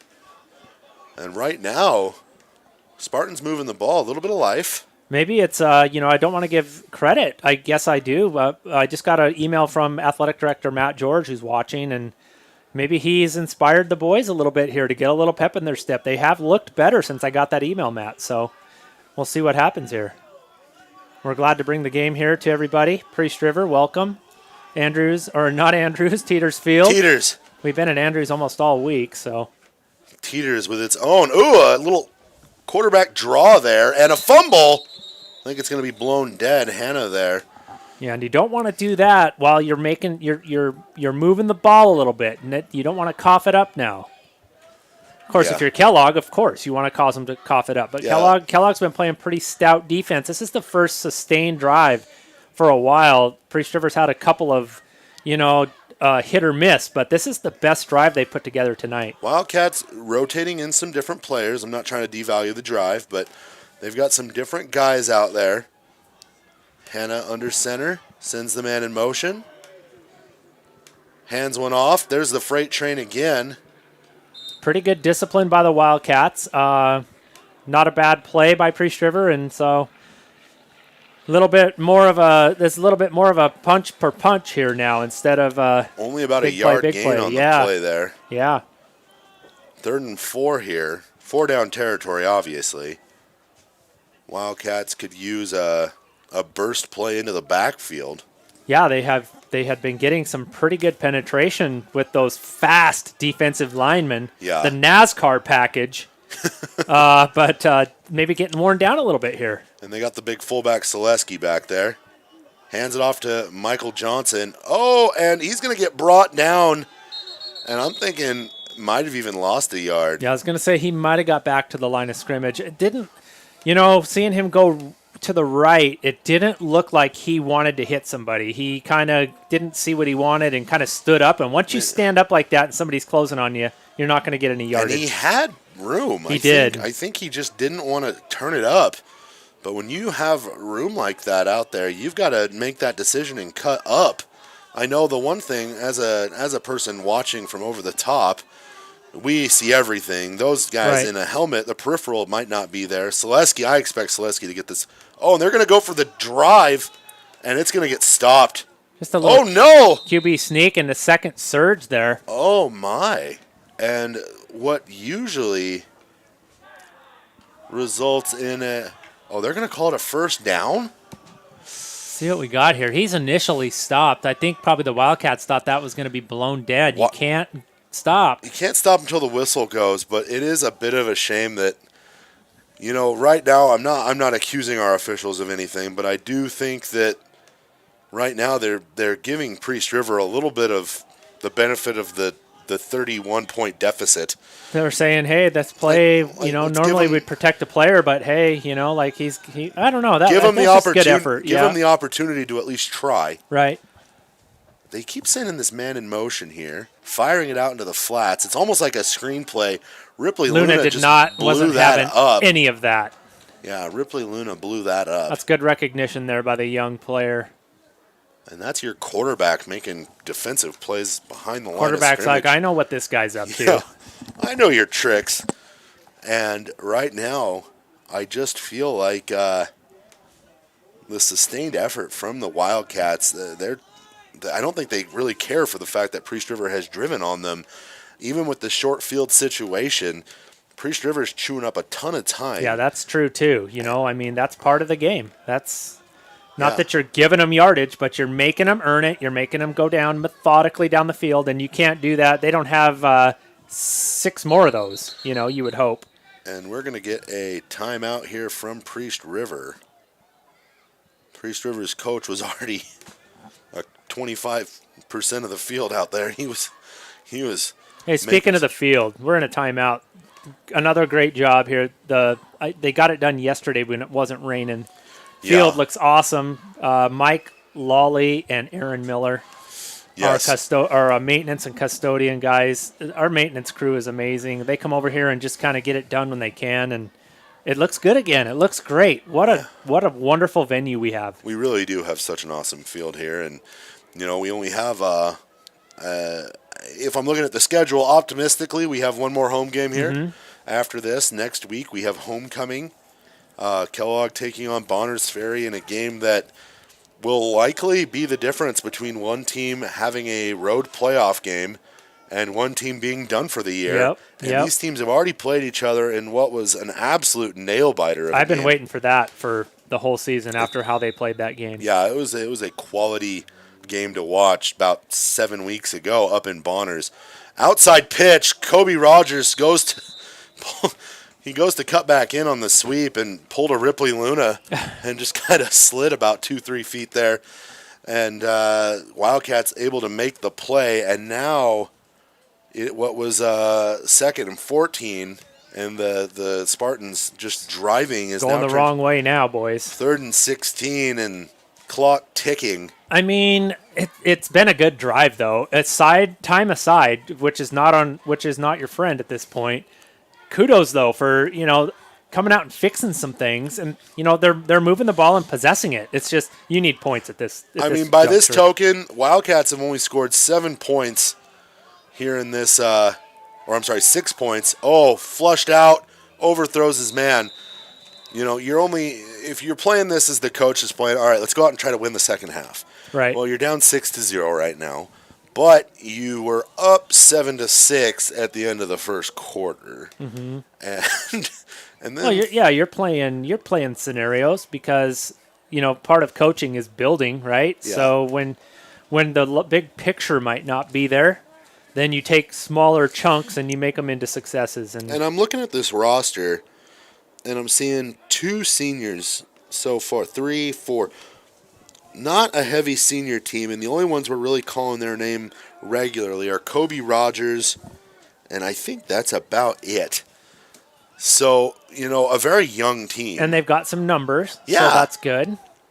Deep, hit as he threw, and I think Priest River's wanting a flag. That's an interception there.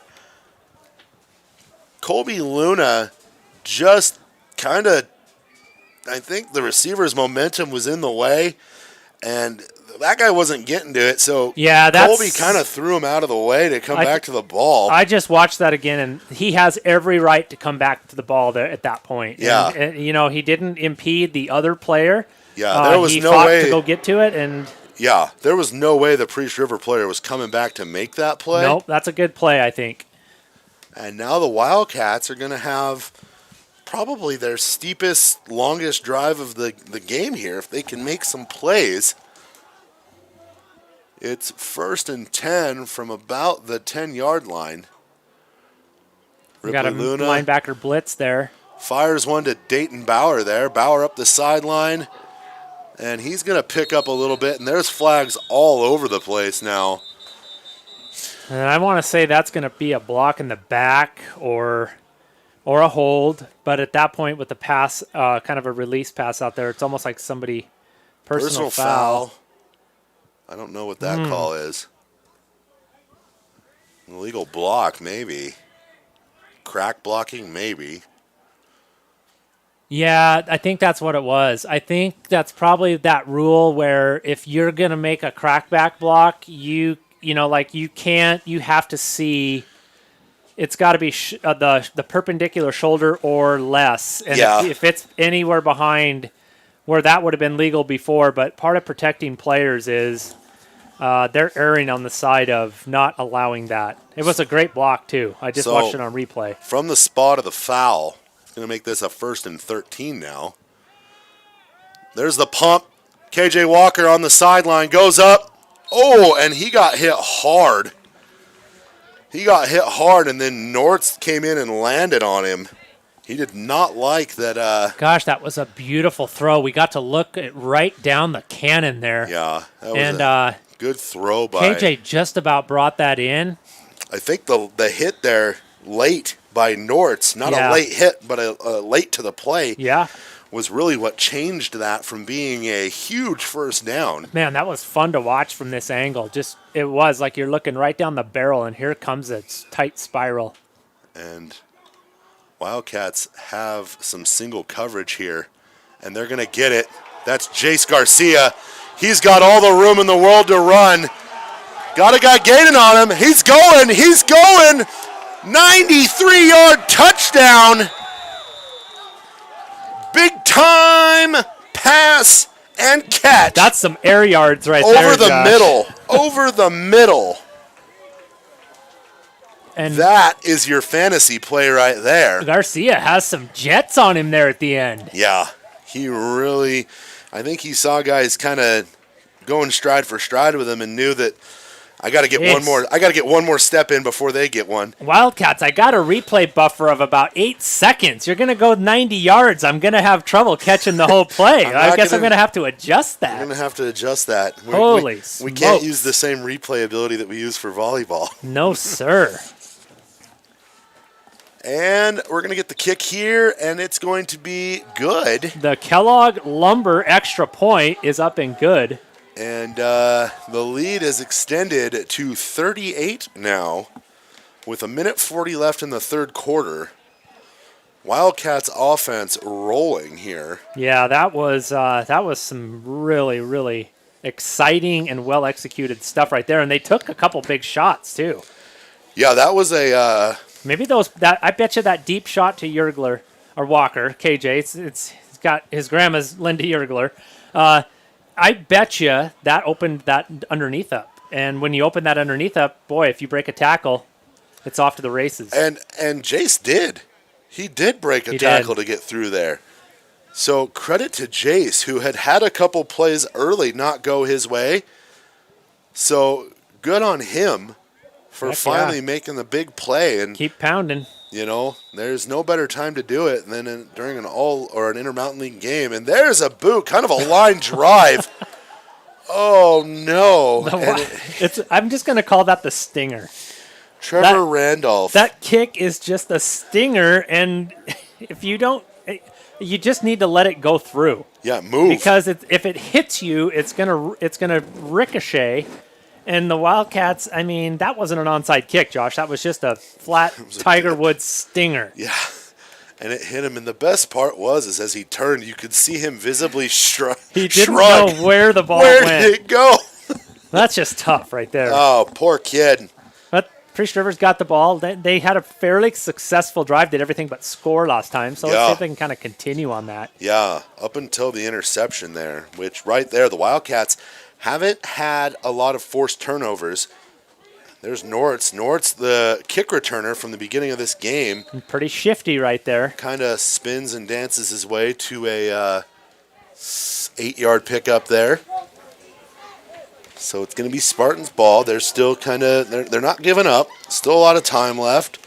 Enough time at least. I mean, by Wildcat standards, they scored, 4 touchdowns in the second quarter. And, you know, that if Kellogg can do it, that means... anything can happen, ladies and gentlemen. With time on the clock, this game isn't necessarily over. Oh, kind of a silent count there. Kobe Rogers going to break free. Yeah, he broke 2 or 3 tackles there. Wildcats had him dead to rights, but... He's going to pick up the first down. Credit to that guy. I mean, not giving up on a run there. I should have replayed that, but... One of the few seniors on this team. Clock under a minute here in this third quarter. Wildcats on top 45-7. This is when, if you're Kellogg, you're really focused on assignments and not giving up the big play. I'm stuck on replay, aren't I? Or just, I don't know what was stuck on there. And, brought down. Almost, that's Chain Britton again. Chain Britton. Not enough can be said. He was a late arrival to the program this year. He and brother Skyler, it was unknown if they were going to be able to play. They have both been contributors, big time contributors. We haven't seen Skyler that much time. I don't know if he's injured. I don't know, but guess who's warming up down here on the sidelines? We got Reed Wildcat warming up. Reed Wildcat's getting warm. In the bullpen. 83 is Tanner Lee. which is not in our program. We got an assist there from Everett Jennings. Oh, 83. Yep, we got it in here. Tanner Lee. Zaleski there, picking up a few yards. End of the quarter. Wildcats on top, 45-7. We'll be back with the fourth quarter after a word from one of our sponsors. Thanks for watching Wildcats Live. From plywood to paint, tools to trim, they have it all, or they can order it in just a few days' time. Kellogg Lumber Company is a veteran-owned business that has been supplying the Silver Valley with quality building materials to contractors, builders, and homeowners for 4 generations. Personal service and knowledgeable staff make Kellogg Lumber the right choice for your next project. With 50 years buying experience, let Steve and the knowledgeable crew at Kellogg Lumber use their many well-established vendors to source the materials you need for the right price and delivered on time. Kellogg Lumber, more than just lumber for 4 generations. Hometown proud sponsors of Kellogg Wildcat Athletics and Wildcats Live.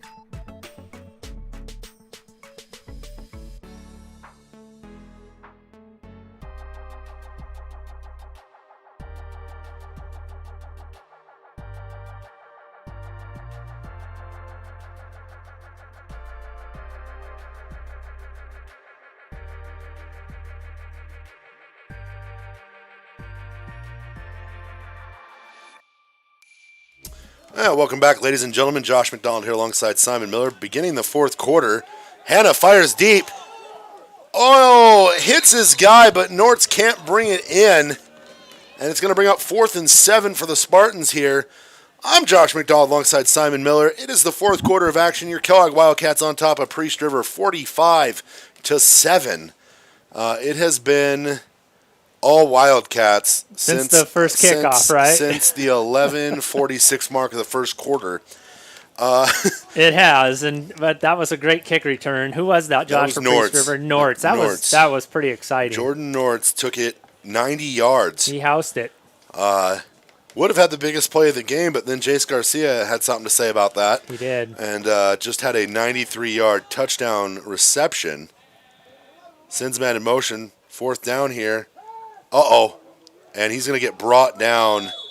And it's a turnover on downs for the Wildcats. And I don't know if he didn't like the flare out there to the side or if that was a designed pump fake. But we have a Wildcat down. I don't know if we have... It looks like a cramp, maybe. I hope that's a cramp. I don't mean to go Tony Romo here, but it doesn't look like he's... Got a guy out stretching him out. Yeah, he's holding it like on his calf. He wasn't holding his knee, so... Yeah. Hope for the best there. That's Jace Garcia on the ground. And after that, I was going to say, after that touchdown play, maybe he does need some fluids. He earned it. Let's hope he's okay. We're going to go ahead and, we're going to take the camera up here just so you can see our beautiful stadium. Well, we hope Mr. Garcia is okay. Yeah. We don't want to see, we can't afford to lose any kids, really. Priest River trying to get out of the way a little bit here. And I believe there is a no coaching from the sideline during an injury rule. Uh-huh. Or at least there is at the younger kids. Oh, and he's hopping off. I think it must be a pretty good calf cramp. Calf or maybe even an ankle. He was kind of holding down. Oh, he's putting weight on it. Oh, yeah, no, it's calf. He's holding his calf. That's it's a good sign. Let's hope it's a cramp, not something torn or... Coach Davidian kind of hopping off with him, I think. I don't know if Coach Davidian was providing much assistance there. Like making him work a little harder. No, just kidding, Coach. So the turnover on downs gives the Wildcats... what do you got, Reed? We got Reed Wildcat. Yeah, we got Reed Wildcat under center now. A.K.A. Reedo. And we've actually seen Reed in action a couple different times this game. Yeah, he has a rushing touchdown. He also had a series against Priest River up in Priest River. Touchdown series, I believe. I believe he went 6 for 6 and marched the Wildcats downfield for a score. Option out. Hits Ramsey Rainio. Rainio going to break upfield for about 4 yards. And that was a good quick decision there by Reed on the toss. The Wildcats hyped up for their younger guys. And was that freshman to freshman right there, right? The future is bright right now for Kellogg Athletics in all sports. We have so much youth. We do have some really, really talented freshmen and sophomores, it feels like. Yeah, and if Reed can continue to develop, I mean, we have the ability to, depending on the slant there. Oh, that was just... Who is that? Is that Luke Froelich? That was pure. Luke Froelich on the reception. lowered his shoulder and became a tackler. Reed Wildcat throwing the slant with no fear. Was that a jump pass? Did he jump to throw that too? I mean, I don't know, but he threw it right over the end. It had to be placed perfectly, and it was. Wildcats not even flinching here going to Reed Wildcat. and you start Reed as a freshman, Ripley as a sophomore. Yeah, it's not. Another throw here. This one to Austin Miller. Reed is a gunslinger right now. He's coming in and his guys are getting open. Yep. I mean, credit Reed for making the throws, but his guys are making it easy for him. You have veteran receivers like Luke Froelich, Austin Miller, just so many. KJ Walker's still out there. He has a who's who of targets right now. He's got some skilled guys to throw to. Another snap, hands it to Rainio. Rainio up the middle. He's going to break a tackle. Fumble! And I think It's almost where he fell on it. that determination and ferocity with the ball is almost a detriment at that point. You've got to protect it. You can't. That was an animalistic run Yes, I was by going the to say he freshman. looked like an animal running that thing, but you got to protect the ball too. And high-stepping and dancing his way in. He wanted all of it. But it's going to give the Wildcats another first down here. Reed takes the snap here. Going to run. There's a hold. Options out. Rainio going to get bottled up. Play blown dead. And, that's a hold. That one's definitely coming back. Love the protection of Reed, though. Poor kid already took a pretty good knock earlier to end the first half. I don't Yeah, he think. did. Oh, someone's barbecuing. No, I was just going to say, Josh, that's what you call the wahing, my friend. We just are catching some, what is it? 857 wahing. Yeah. Hello. The Wahing whiff. Oh, man, we're going to have to, maybe next week, Josh, we'll have to call and get carry out at halftime, and we'll have it here for us. So when we get that smell, we're like, While we're enjoying watching it. the homecoming festivities. There ain't nothing like smelling the wahing, ladies and gentlemen. Garcia is still hopping around, limping around. 1st and 21 now for the Wildcats. That's a steep penalty there. Bad snap. And I think Priest Rivers got it. I believe the Spartans have it. Yes, they do. First turnover of the game for the Wildcats. Let's look at that snap It again. was a bad snap. A little high to the right. High. Wildcat tries to one-hand it, just can't gather it in. Yeah, high and to the right. But everything about that up until the hold was very good. Yeah, it was. Very promising. Hey, coach says you're back out there, Reed. No time to worry about that. If now you gotta Ripley play has some to play defense. both sides of the ball, so do you, QB. Yep. Let's go. No time to dwell. And they're out there. They have a healthy blend of veterans to make sure that they're not being fed to the wolves here.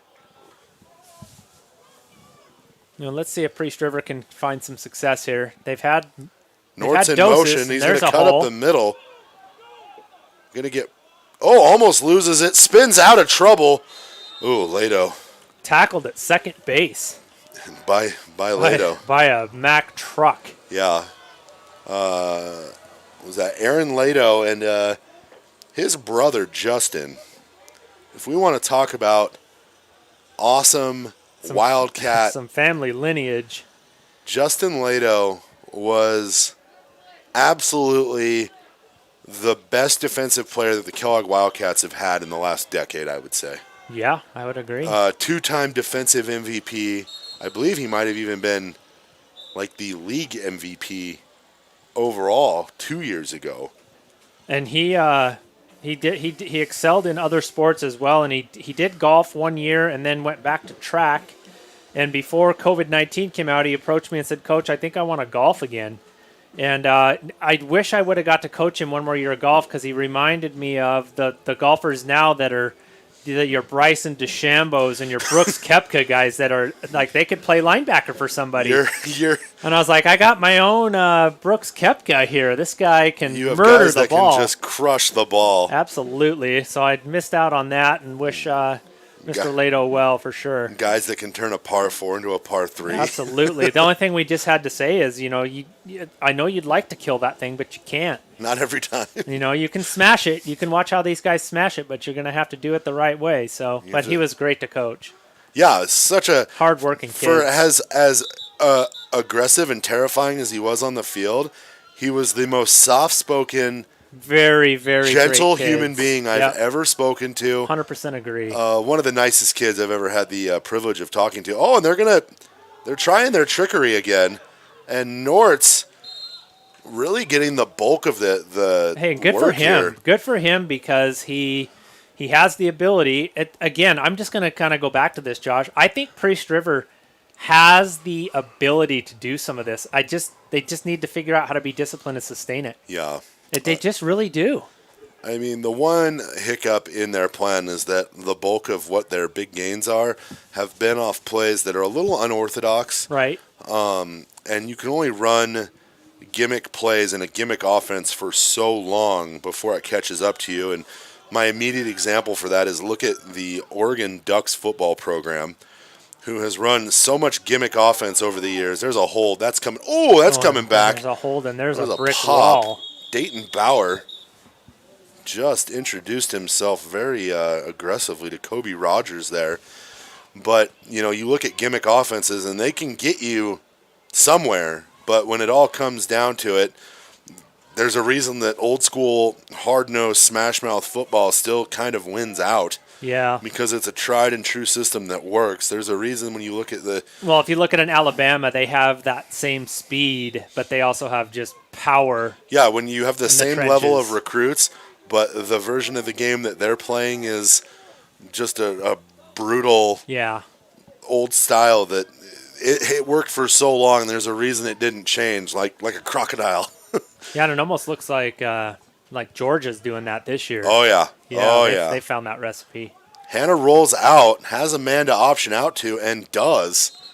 But that option, almost a selfish play to not absorb the hit, and ends up in a loss of yards.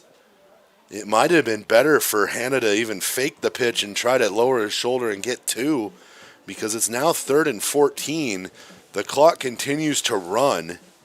And quite frankly, as a Kellogg fan, I just want to see Reed Wildcat get a couple more possessions. Absolutely. I want to see him get some more reps. Hopefully get that center to quarterback exchange down so he can have – he was gunslinging. That crossing route was pretty impressive, or a slant route. When you look at from the time the ball hit his hands to the time it left his hands, I mean, these are slingshot-level throws. Yeah. They're not – and Priest River going to take a timeout here. They had like 3 stacked backs back there.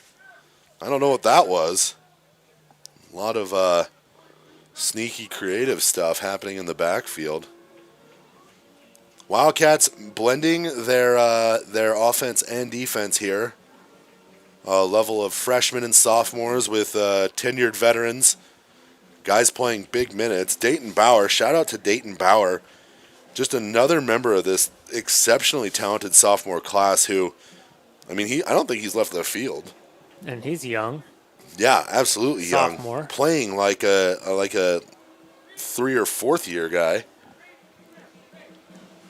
Meanwhile, you've got, your KJ Walkers who talk about freshman phenom, all-league cornerback, playing huge minutes. Yeah, he got thrown into the fire. For sure. Yeah, it was like one injury, and KJ, I guess you're our cornerback. And I think that helped him in basketball, too. Oh, I he agree. had a great year in basketball. Lato. Yikes. Lato. And it looks like that was number 83, Tanner Lee. Tanner Lee, another sophomore, 6'3", 180 pounds. That's a big kid. And that's a jailbreak right there. Yeah, that's going to make it about, 4th and 20, I believe. Maybe even longer, 4th and 23. Punt. Look for the fake here if you're the Wildcats, just because time is ticking. Love to see Ramsey Rainio get a crack at this. Well, the way he was running on that last series, he's got a burst left in him. Yeah, kind of an end-over-end punt. It's gonna get returned. Oh no! Rainio got it, though. It's always a little dangerous when that doesn't get fielded cleanly. Well, and I guess not very many people saw that Selesky kind of got up the left side of the field there, unencumbered, and kind of just jogged because I don't think he thought anyone was going to make a play. And then as soon as Rainio went to scoop it up, he pounced. And Ramsey Rainio, he's It's a scrapper. He's 140 pounds of That's right. of pure guts and freshman varsity IQ. I loved watching him play with Reed last year, 8th grade basketball. Oh. Because he reminded me of when I coached James Bush and a couple other guys. It just wasn't the most refined, but just a hard-playing athlete. I just loved it. Under center, rolls out, has a man, throws deep, and it's caught! Luke Froelich on the catch. The Wildcat air raid. And there's a flag in the continues. backfield. I'm hoping it's not a hold. Well, we're going to get a look at it here. We are flag. getting, looks like an illegal procedure. What's it when they tap the top of their head? Illegal substitution, maybe? Illegal man downfield. Oh, that could have been it, too. Ineligible man downfield. Tough call. That's the second of those penalties for the Wildcats. That is a tough break for the Wildcats. I can't see who that might be. It's just a 5-yard penalty, too. So feels like a 15, 20-yarder because they got such a big gain there. Kick in the gut for the Wildcats. Reed Wildcat had all the time in the world and probably, it was an illegal man downfield. Our behind-the-scenes correspondent hooking us up there. Well, it's good to know our hunch was correct. Shame for Reed, though.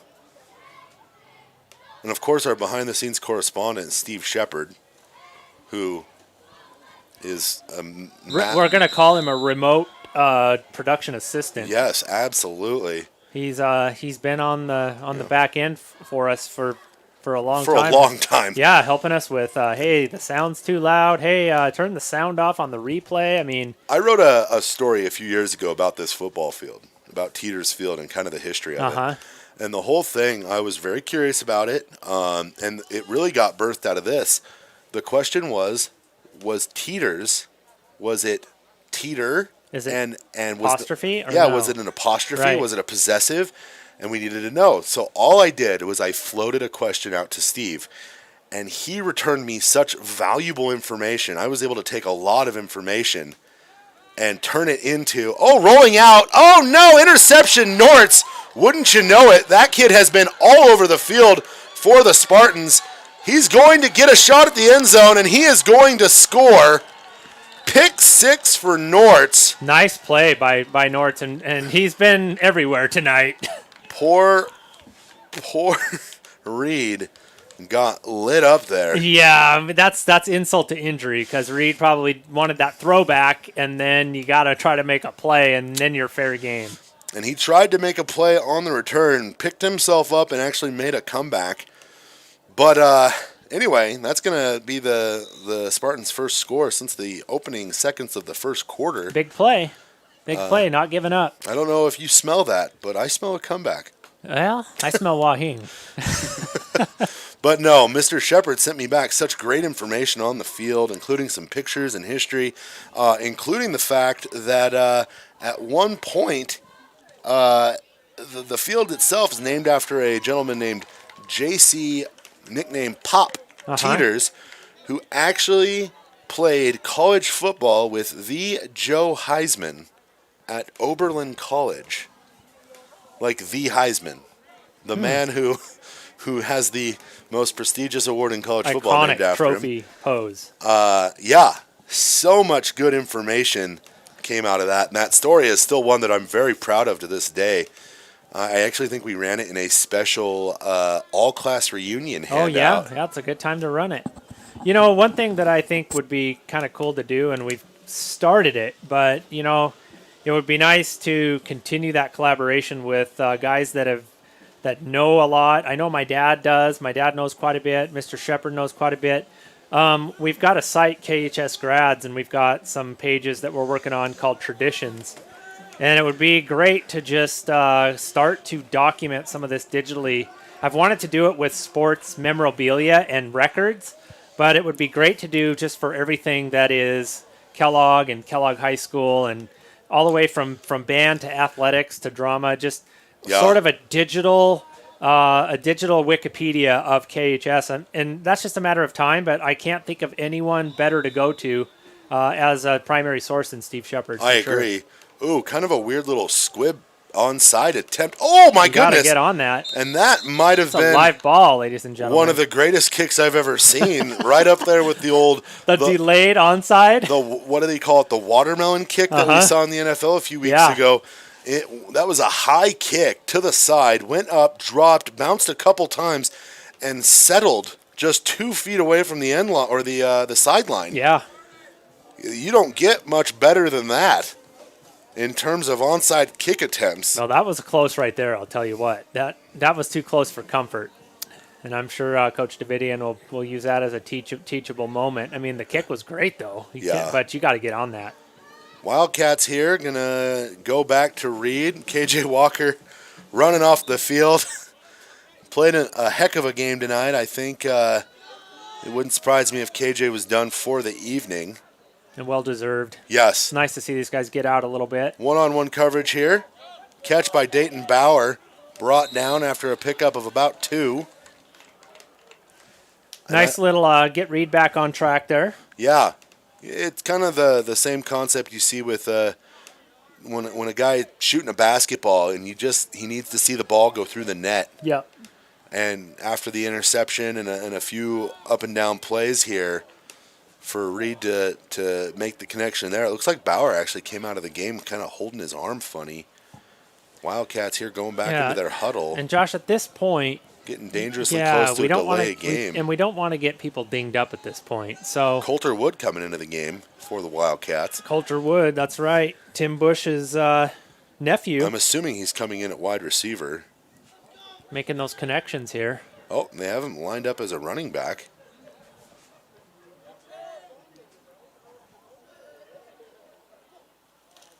Handoff, Ramsey Rainio bounces through, and gosh, I just love the way Ramsey runs the ball. Ramsey looks like he enjoys every moment when he runs. Let's talk about that lineage, though. His big sister, Piper, just celebrated her senior night volleyball last night. Our libero extraordinaire. Yes, the Queen Digger of the Wildcats there. Yeah. And not so far off, I believe Steele Jones was another. Steele, and I'll listen, let's go back further. I watched Aaron Rainio rumble for some touchdowns back in his day, and he was not fun to tackle. Yeah, I can imagine. Hunter Rainio, a 2012 graduate.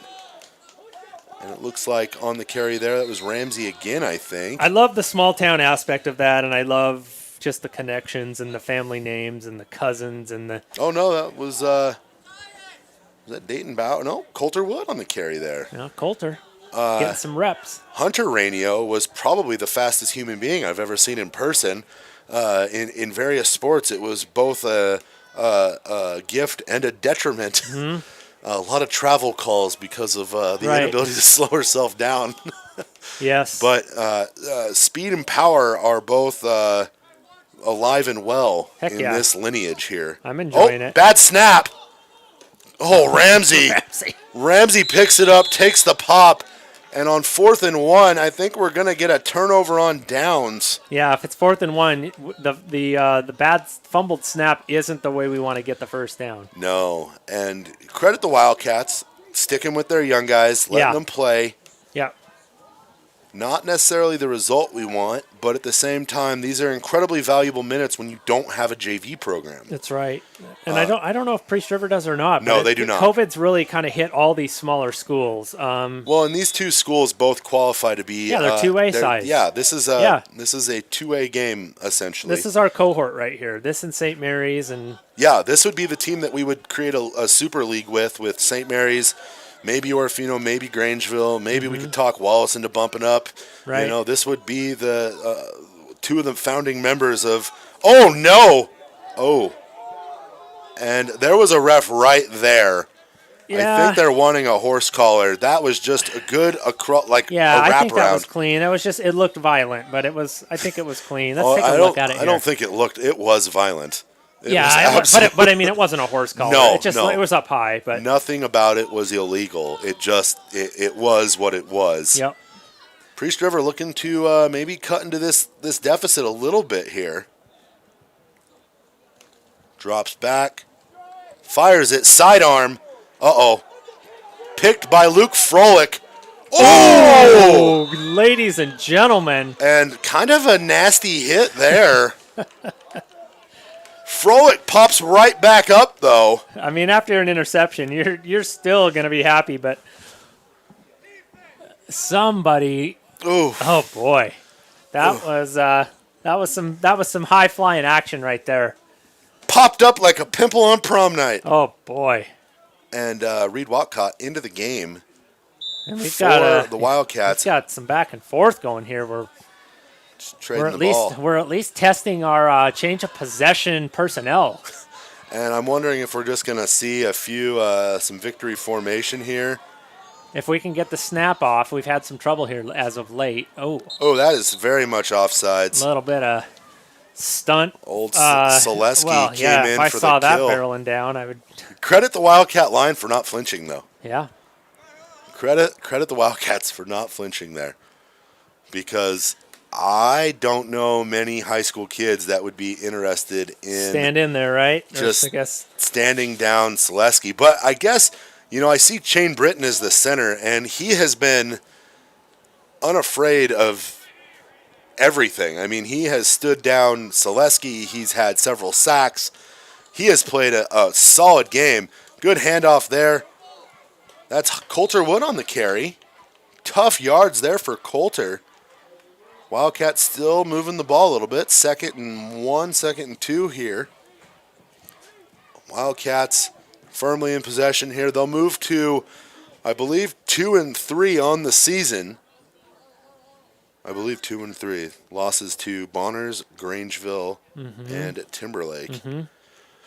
2 and 3 on the season.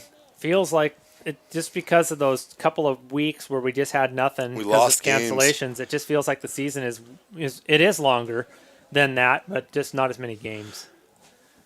Moving to 1-1 in Intermountain League play, which puts them squarely in a tie with Bonners Ferry, who I'm assuming did not beat the Timberlake Tigers tonight. If they did, it would be an upset for sure. It would be an upset. That is absolutely correct.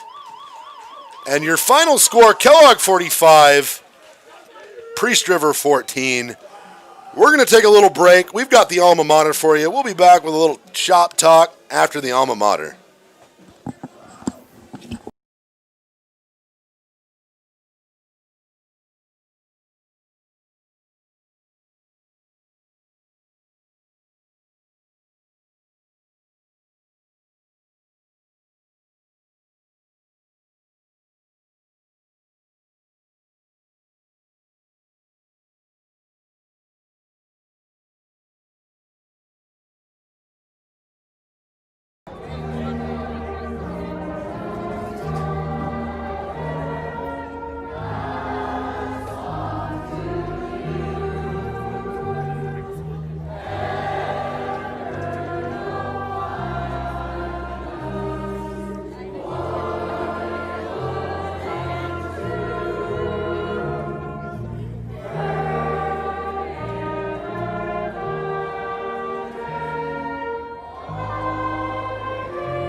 Attaboy shot. All right, we are back. Are we live? We are live. We are live. Josh McDonald and Simon Miller here. Wildcats finishing off a 45-14 beat down of the Priest River Spartans. Big game for the Wildcats here. Puts them right back in contention for a spot in the state playoffs. The only hurdle they'll have to overcome really is but that's going to be fun, Josh. we got a tilt. That's going to be fun next Friday. Next weekend is going to be a tilt. Kellogg and Bonners Ferry on homecoming. How about with the fate of a playoff spot on the line between two teams that played each other to a near stalemate, down to the buzzer? Yes. And how about our appetizer is district volleyball? Oh, my hopefully goodness. at home Tuesday and Thursday. Well, we got to win Tuesday. We got to win Tuesday. We know we're at home Tuesday against the winner of Bonners Ferry and Priest River. What a mind-blowing turn of events that those are the two teams at the bottom. Coeur d'Alene chartered as the 2 seed taking on Timberlake. Oh, my goodness. In the other first round, or I guess semifinal round. So next week is going to be a fun one, Josh. Yeah, next week's got some busyness to it. Also, shout out to our neighbors to the east. Wallace will be hosting a district tournament match against the winners of Lakeside and Genesis Prep on Thursday evening. Well, that's good. And look for that on Channel 3, yes. YouTube. And then, if you're really interested, Thursday night's going to be a crazy night for me as a reporter.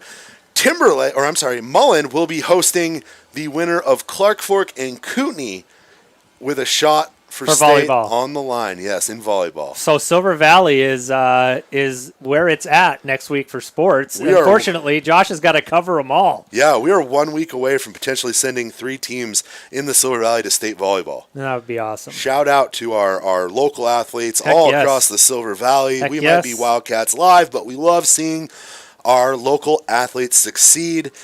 Next week's going to be a long one. Like we said, we've got homecoming, so we will have the homecoming festivities. We'll have a live mic and the camera kind of working that. So stay tuned. For Simon Miller, I'm Josh McDonald. This was fun. Yes, sir. Have a good night, and thank you for watching Wildcats Live. Go Cats.